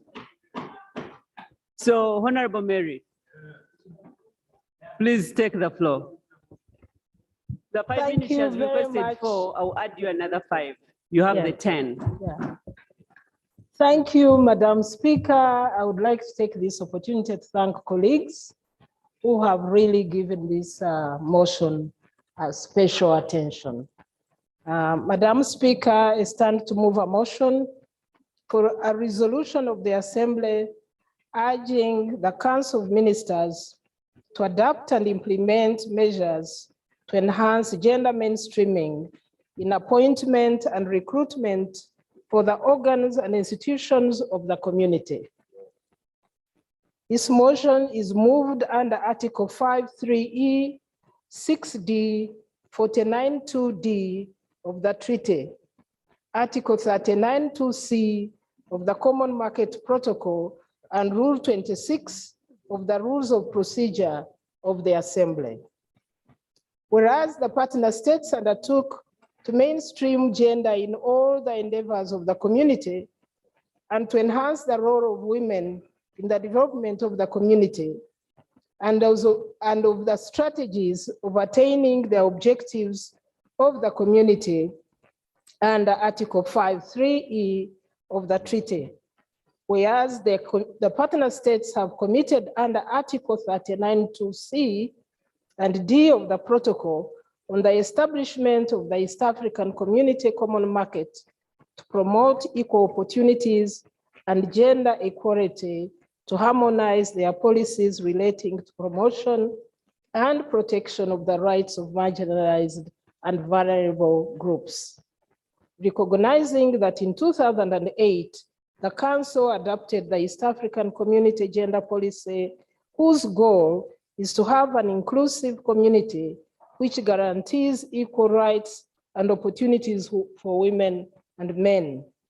Noting that the EAC gender policy enshrines the principles of equal opportunities and equitable distribution of programs, services, and resources, the participation of women in the socio-economic development of the community, and promotes gender equity and equality in the employment sector through enabling policy and legislation. Whereas the Regulation 2012 of the EAC staff rules and regulations requires the gender balance should be taken into account in the recruitment of staff for the organs and institutions of the community.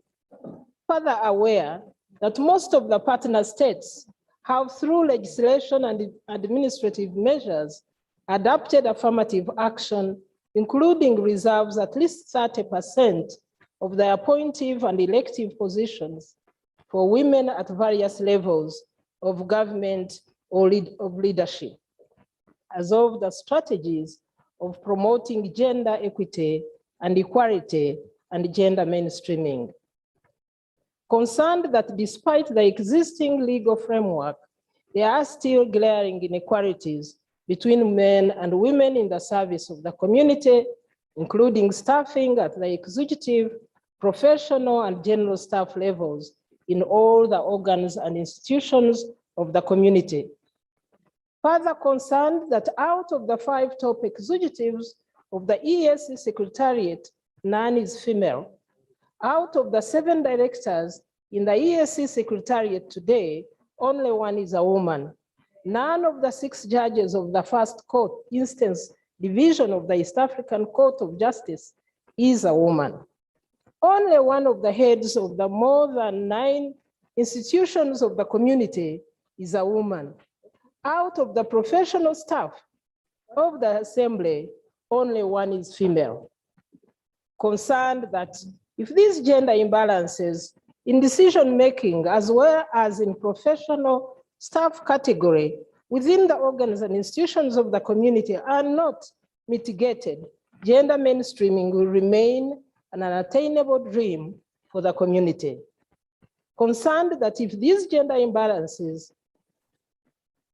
convinced that if the council does not adapt and implement measures to actualize gender equality and equity in decision-making positions and recruitment within the organs and institutions of the community, the EAC would be legitimizing the continuation of male dominance in key decision-making organs and promoting barriers to women accessing decision-making and professional positions.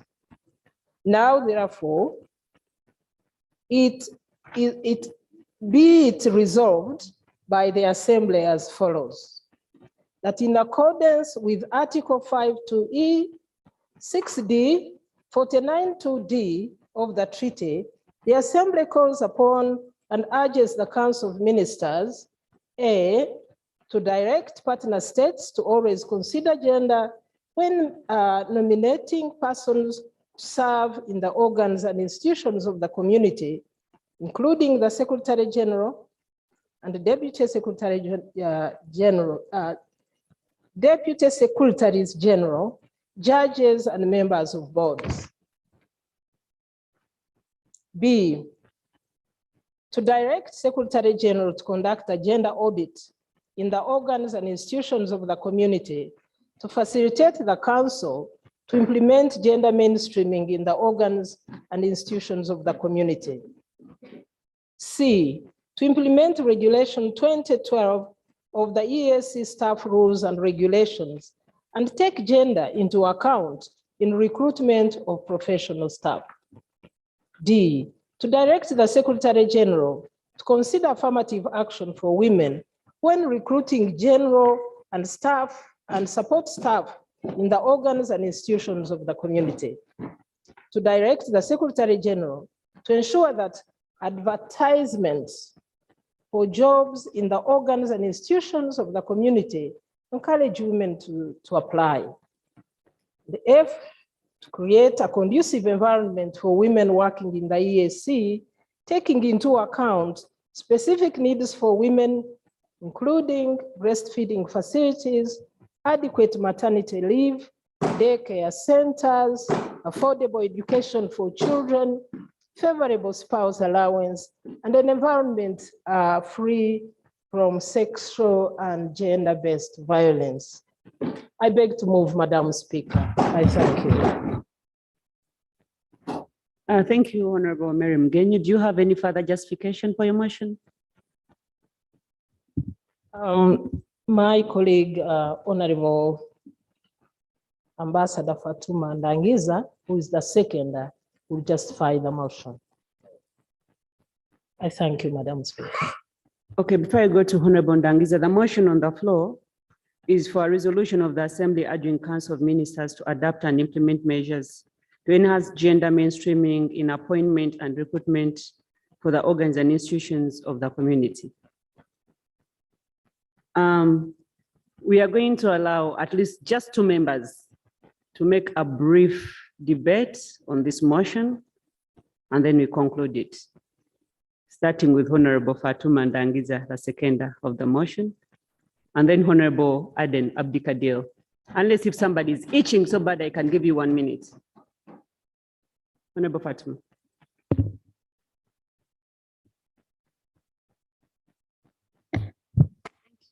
Thank you, Right Honorable Speaker.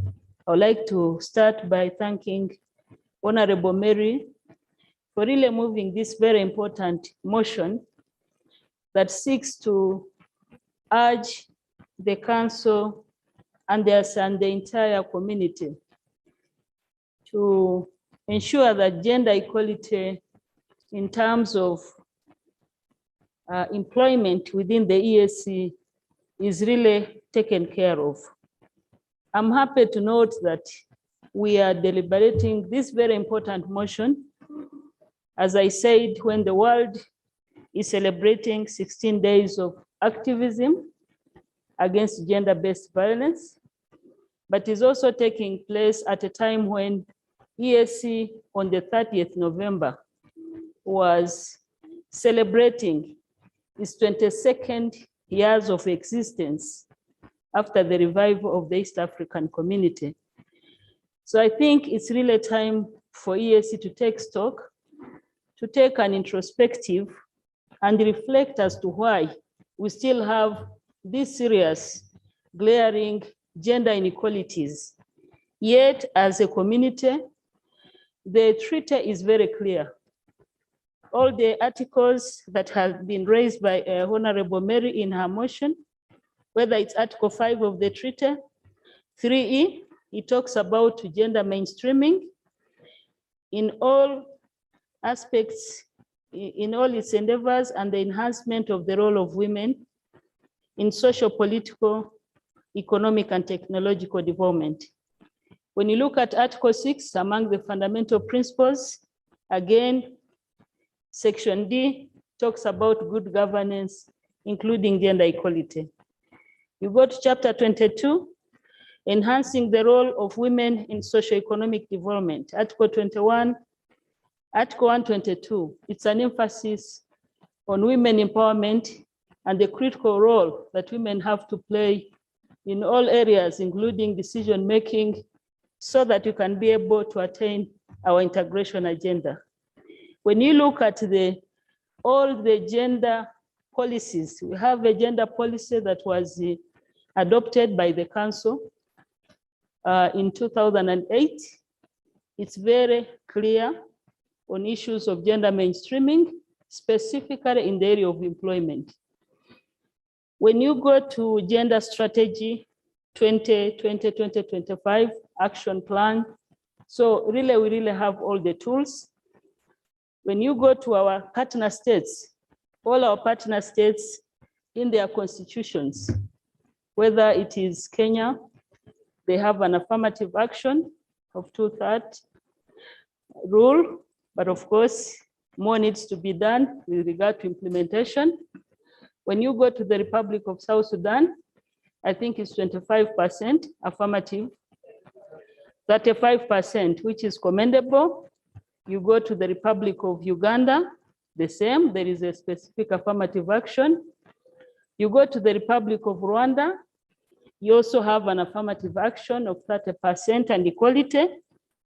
You go to the Republic of Burundi, they also have an affirmative action and promotion of gender equality in all, in their constitution. So if all our partner states, and I think this has affected the number of women in parliaments in this region, because I think EAC, in terms of statistics, were around 35%. Tanzania, 37%. I think at the level of parliament, the number of women, Uganda is also above 30%. Rwanda is above 63%. So, and I want to say that that is globally #1. So if at the level of our partner states, we are doing very well, we still have gaps, but there is deliberate efforts that have been taken to engender our constitutions, to come up with gender machineries, not only at the level of parliament, but at the level of cabinet, at the level of executive, in professional organizations. How comes that at the level of the EAC, which is the mother body of these countries, is doing differently? You know, when you go at the African Union, they're not even talking about 30%. They've reached parity, at least in executive positions, 50-50. You have the secretary, if you talk about the chairperson is a man, the deputy automatically becomes a woman. The commissioners, you make sure there is gender parity. You go to the United Nations, if you are talking about bureaucracy, it's the most bureaucratic organization. But even then, they've reached gender parity, 50-50. So really, it's a shame for EAC to be talking about these figures. I'm happy that the council chair is here. I really want to plead with the council to take note. The issues are very clear in this motion. It's a straightforward motion. It's a call to commitment about what we agreed on as a community that is clear in our treaty, in our regional commitments. We are talking about UN Sustainable Development Goals, Agenda 5, promotion of gender equality and women empowerment by 2030, Beijing Platform for Action. We have a specific area on women in decision-making, a minimum of 30%. We are talking of Maputo Protocol. These are all commitments by all our partner states. So really, it's not a favor. Gender equality and women empowerment, ensuring that it is mainstreamed in the employment, really is not a favor, it is a right. It's a call to action, and there is no way we can talk about sustainable development, attainment of integration, when over 50% of this population, of this community, being women, are left out of the decision-making process. It doesn't make sense. So I think it's just common sense, and I hope we have it. It's a call for action, it's a call for commitment. So like really as we are talking about recruitment, to take this into consideration. It's possible. If it was possible in our partner states, it can be doable at the level of the EAC community. And I'm happy that the council chair is here. In your reforms, please make sure that the concerns you are raising are taken care of. Thank you very much. I support the motion. Honorable Aden and then Chair Council. Okay, Honorable Makama, I'll give you 1 minute. Thank you, Madam Speaker, for granting me the opportunity to speak to this very important motion. Madam Speaker, let me say on the onset that as a speaker, as a member of parliament, myself as a member of parliament, I want to acknowledge one fact, that there are more women in my life than there are of men around me. I have mothers, my mom, I have my daughters, I have partners and wives in relationship. And I want to say that life is good when you have supportive women around you and women who make good decisions and women who live well. This world is better off. Madam Speaker, mainstreaming gender rights and gender issues, in my view, is no more an option. It is a must-happen thing that must happen in this world. The speaker before me, Honorable Ambassador Fatuma Ndagiza, mentioned a very important point that we're talking of 50% of the population of human beings in this world being of the female gender. They must be on the decision-making table. They must be, because they form 50% of the population of this world. Madam Speaker, coming back here, two things I want to talk about. First of all, let me start by saying that I joined and I am continuing to participate in the ongoing 16 days activism against the gender-based violence. Madam Speaker, let me say, it is barbaric, it is wrong, it is condemnable by all names possible for any human being, any man or anybody to lift their finger against a woman.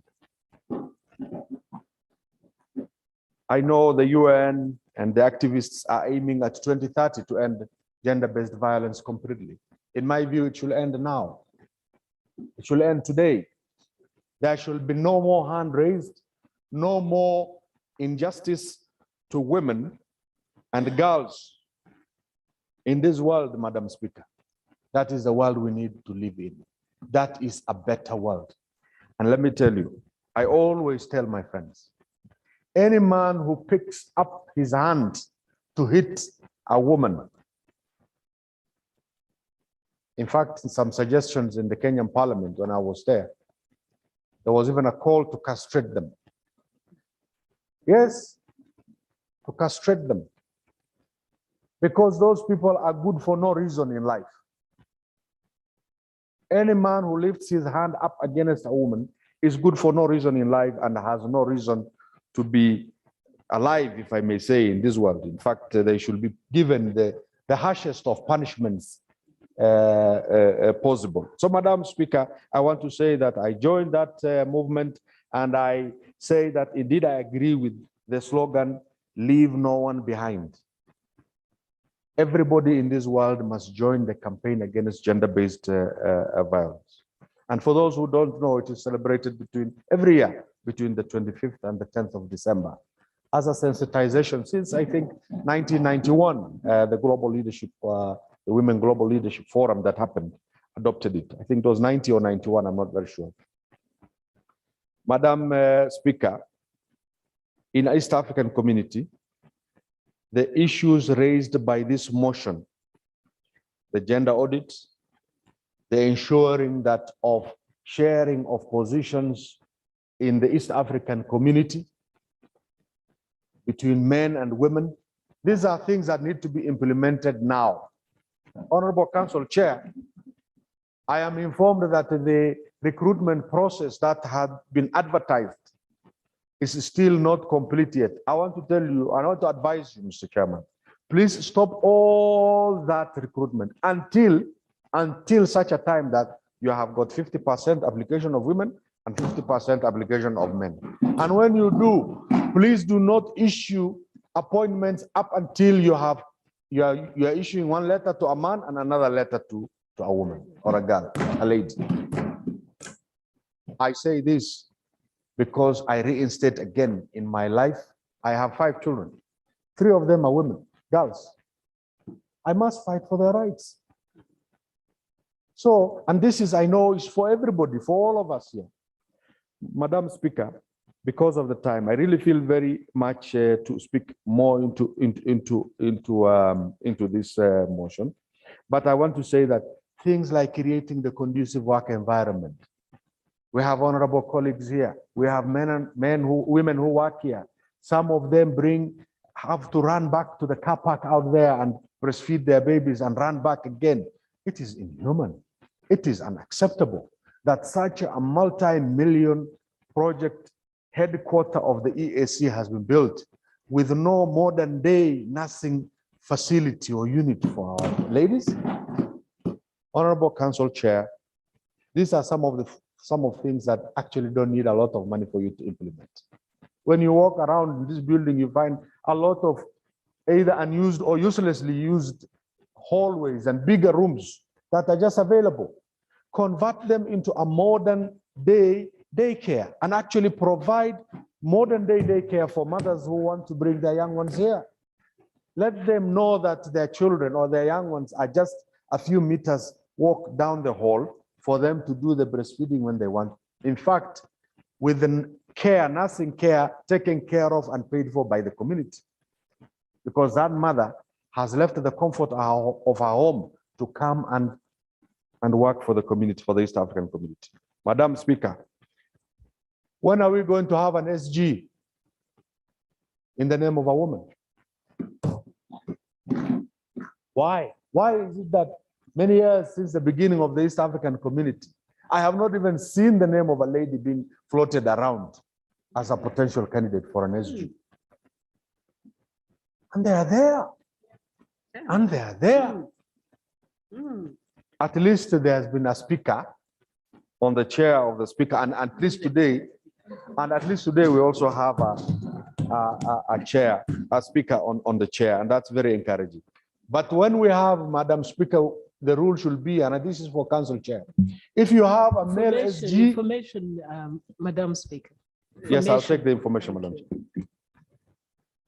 Madam Speaker, my colleague, Honorable Abdikadir, has just rightly mentioned that there has been one woman speaker.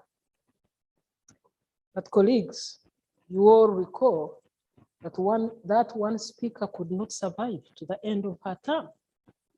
This is why And the motion was moved by a man. Yes, and he was ousted by a man and replaced by a man.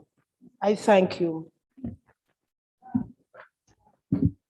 Thank you, Madam Mary, Honorable Mary, for that information. It is a shame indeed, and it's just what I was talking about. But to conclude, I wanted to say, Honorable Council Chair, if you have the SG as a man, his 2 deputies should be women.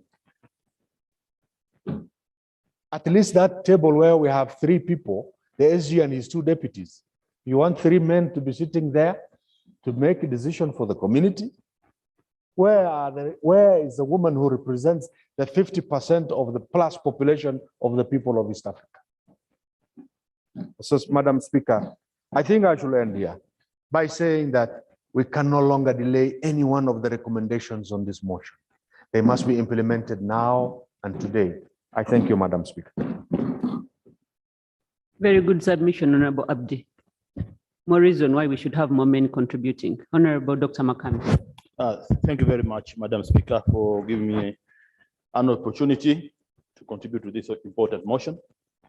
Allow me from the outset, before I start contributing, Madam Speaker, to commend the people of the United Republic of Tanzania for having the first member of Summit who is a female. And allow me again, Madam Speaker, to commend the President of the Republic of Uganda, His Excellency Yoweri Kaguta Museveni, for sending in 2 Deputy Secretary Generals who are female, and the only female Deputy Secretary Generals of this community. And allow me, Madam Speaker, to commend this assembly and the summit.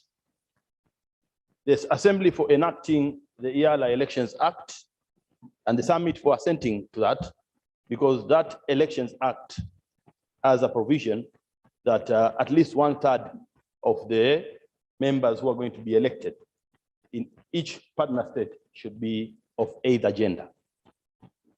So, Madam Speaker, we are seeing that at least we have resolve, and we have in the community there have been efforts and initiatives to arrive here. But now what we are seeing is that these were maybe at a personal level, or maybe they just occurred haphazardly, because we've had directors in the East African Community Secretariat who are ladies. We had directors leading the department, actually now the Department of Human Resources and Administration, the one for trade. We had the head of organ of the Science and Technology Commission in Kigali. At least we are seeing, but that is not enough. So we are seeing that there is an inclination, but we need now to have policies. But we have a gender policy in EAC. But how is it implemented, and how is it articulated in implementation? So my brother, Honorable Harden, spoke it very well, that we need to have better representation of female in all levels. But again, we are seeing even at the level of the council, we're having some female representation, but that happens at the because the appointing authority, being a member of summit, has decided so to send this person to the council. But we need in our organs, the ones we are appointing at the council. Now the council is appointing heads of organs and institutions. How many organs and institutions are there in EAC? There were some saying there were 6, others were saying 60 organs, 7 organs. But institutions, there we have so many institutions. But what about those institutions? We're having Ayusea, Kasoa, Esteko, Kiswahili Commission, you name them. How many of those are there females? But if we look at the judges here in the court, there's, if I'm not mistaken, we have only 1 female judge from the Republic of Uganda. The Republic of Uganda. There is one from the United Republic of Tanzania. Okay, there is, yes, yeah. There is a lady judge from the United Republic of Tanzania also. But what about the others? What are we doing to balance? So I think, Madam Speaker, I should commend Honorable Mary Mugenyi for coming with this motion, and we are supporting this motion. We'd like to see gender issues being mainstreamed. We have to have gender representation. We have a good population of females. Actually, that issue of 50% being female is actually an understatement. We have more females in this community than males. And that should be, we should be demonstrating by example that we need to have the ladies integrated information in ESC. Information. I take it. Yes. Madam Speaker, I want to inform Honorable Dr. Makami that in the world, we are more than 50%, almost 50%, 49% of women, but in ESC, we are more than 60%. Okay. For the information which is validating my observation that we have a greater population of women than men. And so we should have women coming on board in many of the roles in the community. We are seeing what we are seeing, Madam Speaker. The objectives of this community is to facilitate the integration. Why? Because we want to facilitate trade, to create economic empowerment. But who are these people whom we are targeting? If you go, okay, we are targeting all the East African community people, but you'll find that mainly they are females, because the ladies who are cross-border traders who are facing NTBs, trying to just peddle some few, cheap stuff, not very expensive, but to just make the ends meet. Most of them are single mothers. So we want them to be represented. And this is what Honorable Mujenyi is proposing in this motion. And that is why I rose with your indulgence, Madam Speaker, to raise a voice of support. I beg to move. Thank you. Thank you, Honorable Makame. Honorable Dr. Oda, and then Chair Council. Thank you very much, Madam Speaker, for the opportunity.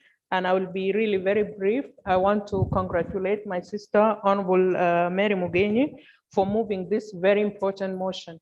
And as you have said that the work of the Assembly is really very squeezed within these 2 weeks, there could have been more motions regarding this.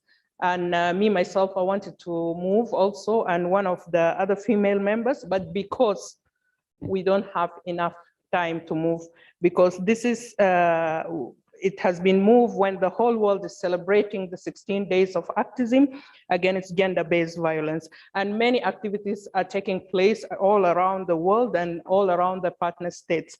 I just want to congratulate also the government of Tanzania for having the first female, as was mentioned before by the former speaker. And then also Rwanda is doing very well.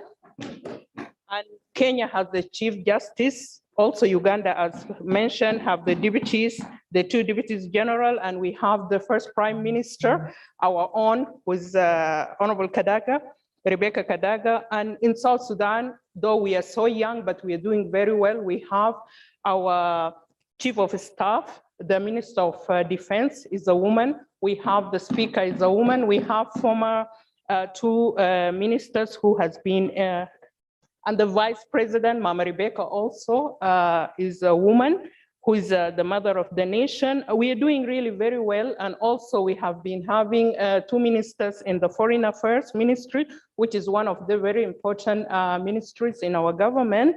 But coming to ESC, we are not really doing well, because we are the one who really put in place the treaty, we have the policies, we have everything but the implementation.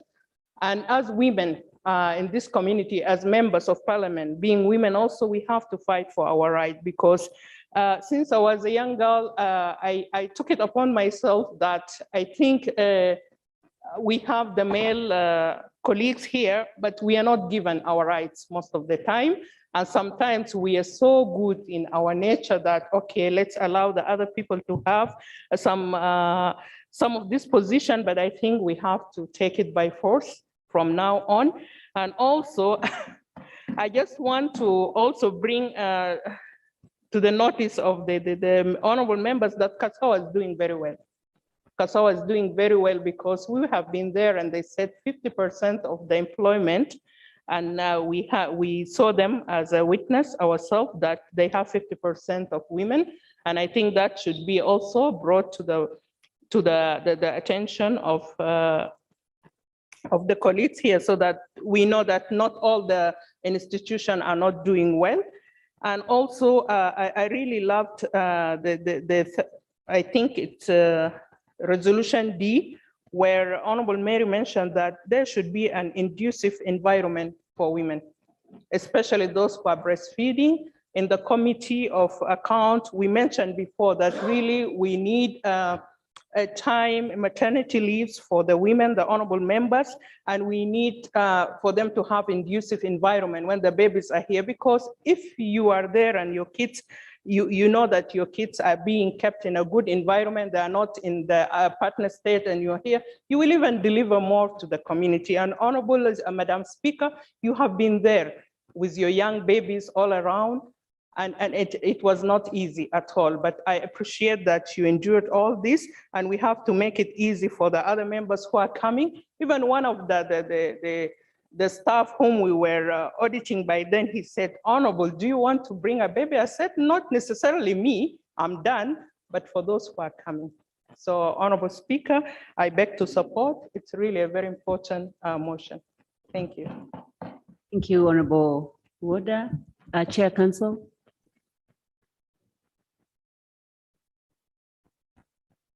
Even on Honorable Ndwai's issues, Chair Council, maybe you'd use the same time.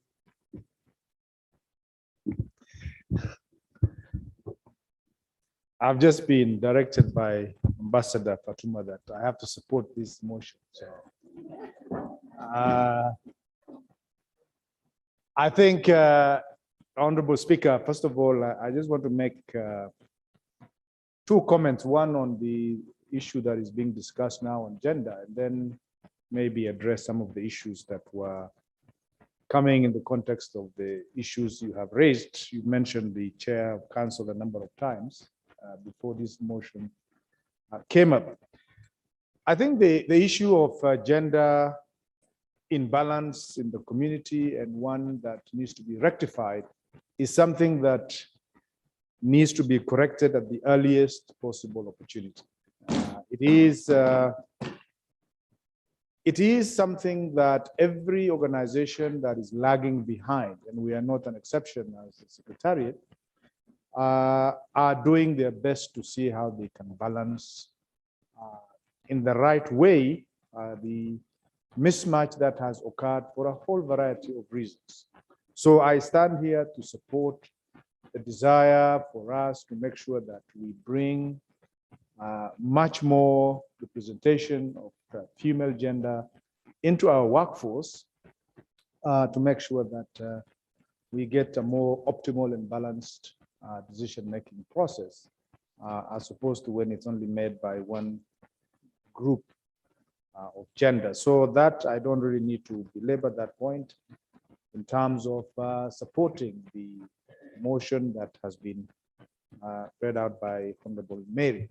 So that, I think I just want to make myself on behalf of the council, make that clear that we support and we want to work very hard to make sure that that is achieved as quickly as possible.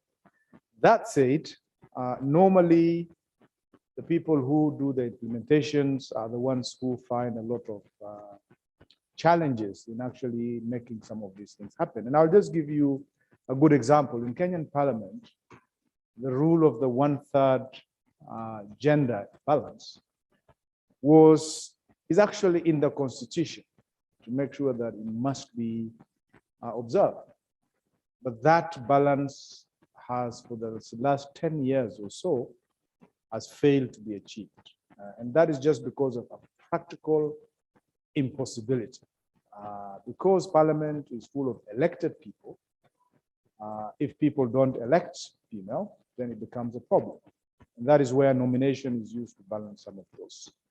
And similar challenges may accrue to us as a community, where decision makings are not necessarily made by one person, by groups of people who are sitting together representing different member states. And I will not say how often that happens, but the fight for interests within countries sometimes may jeopardize. For example, we might say one member state is number one, it's a man, and we say let's give it to number 3 because he's a female.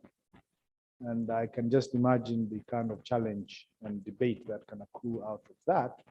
All of you are aware of some of the challenges in the recruitment that we are undertaking.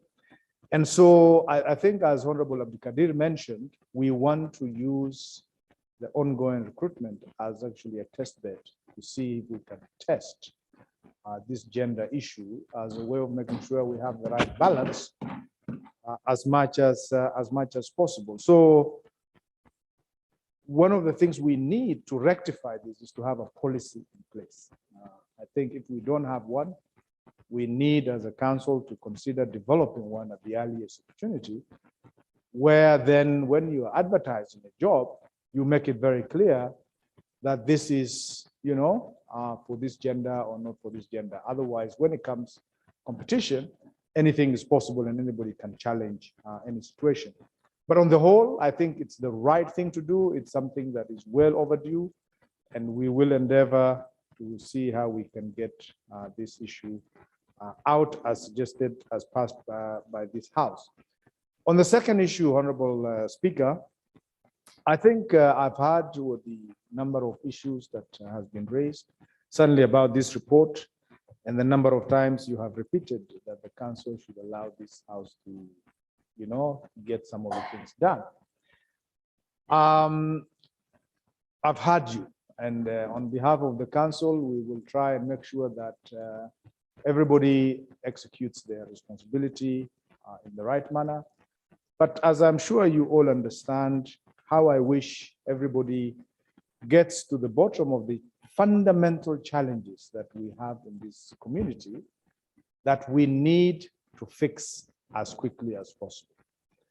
As a matter of fact, we anticipate to have an extraordinary summit between now and December end, deal with some of these impediments that has for a very long time stopped us from getting things done in this community. And they are just as simple as even having meetings take place.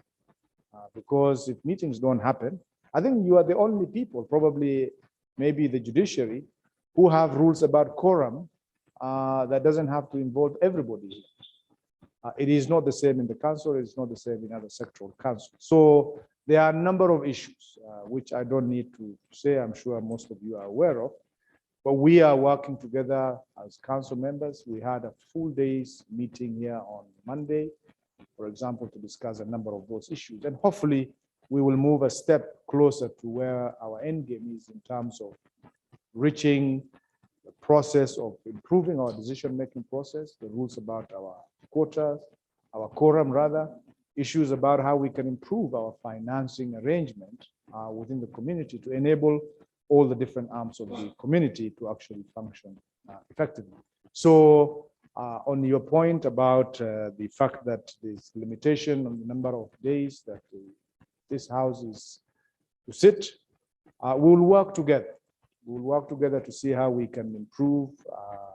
If there were things that would enable us to meet as long as we want, trust me, it is going to happen. But if it's not, then we also have to share why that is not possible. But your point is well noted, and I will discuss with my colleagues in the council to see how we can facilitate some of the activities that you are doing. And on the gender, as I said, I fully support. I look forward to seeing how we can report a much more balanced recruitment process than we have in the past. Thank you very much, Honorable Speaker. Thank you very much, Chair Council. Honorable Mary, you can reply.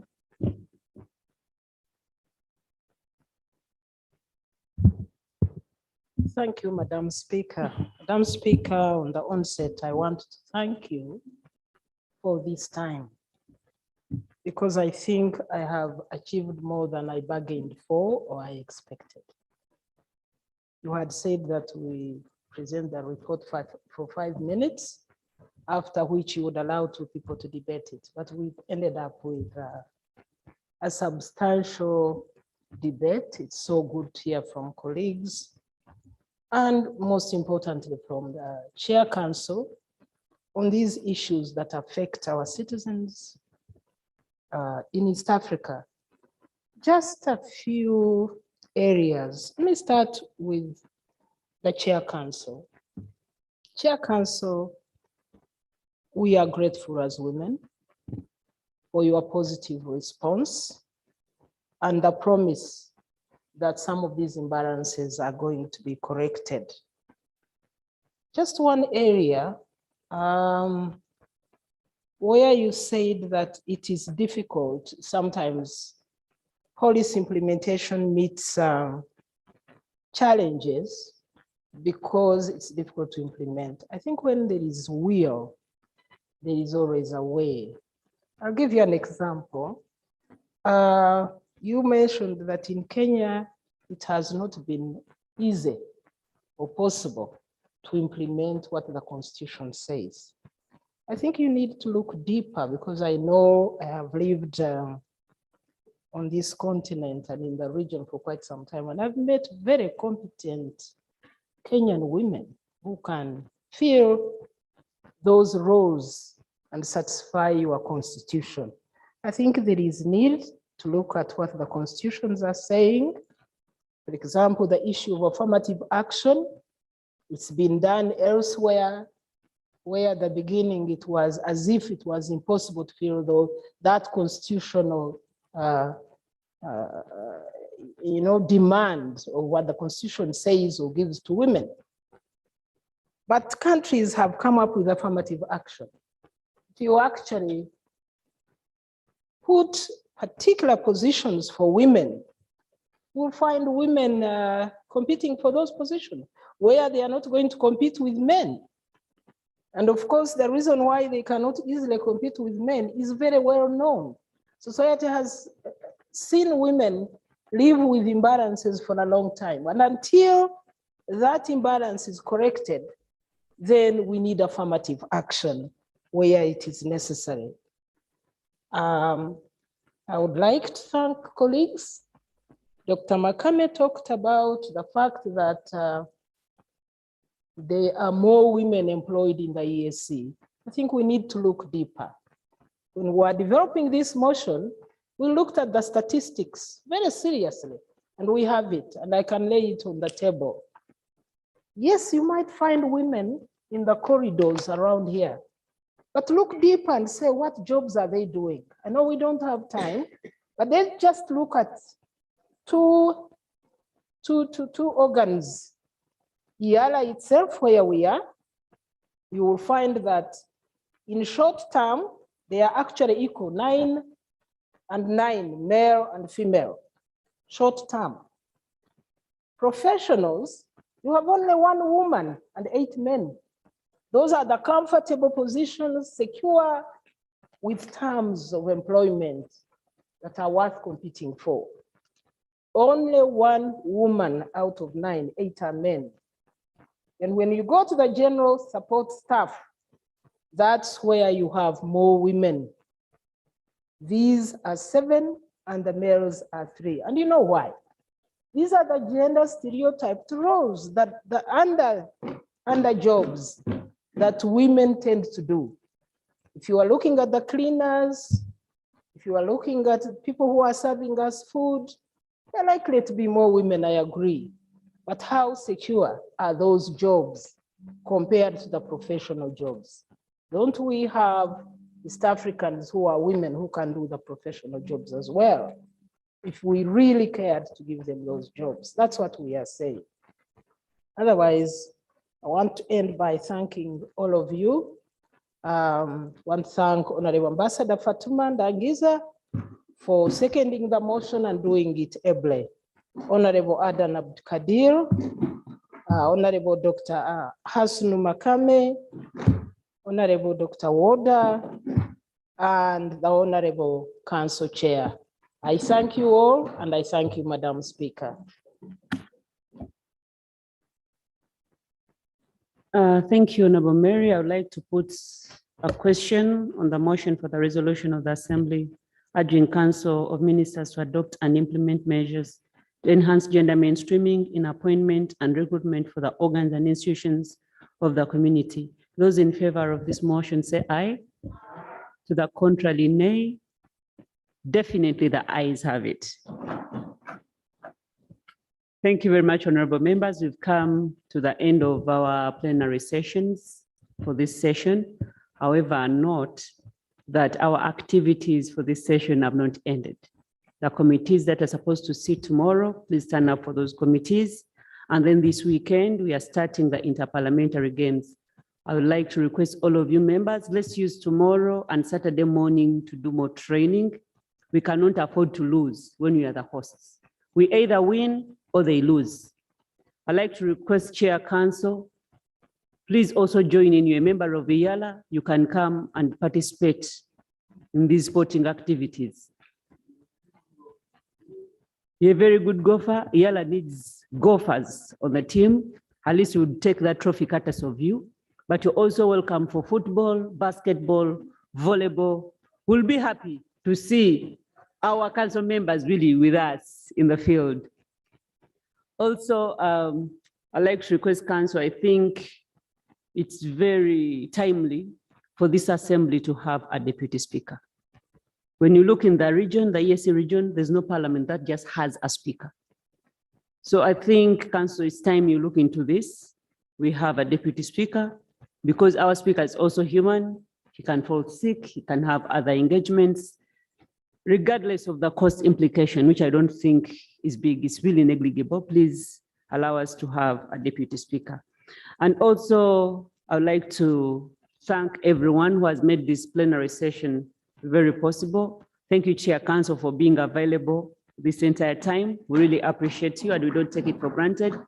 Thank you to our staff members for really facilitating us. You're the reason why we've been successful in this session.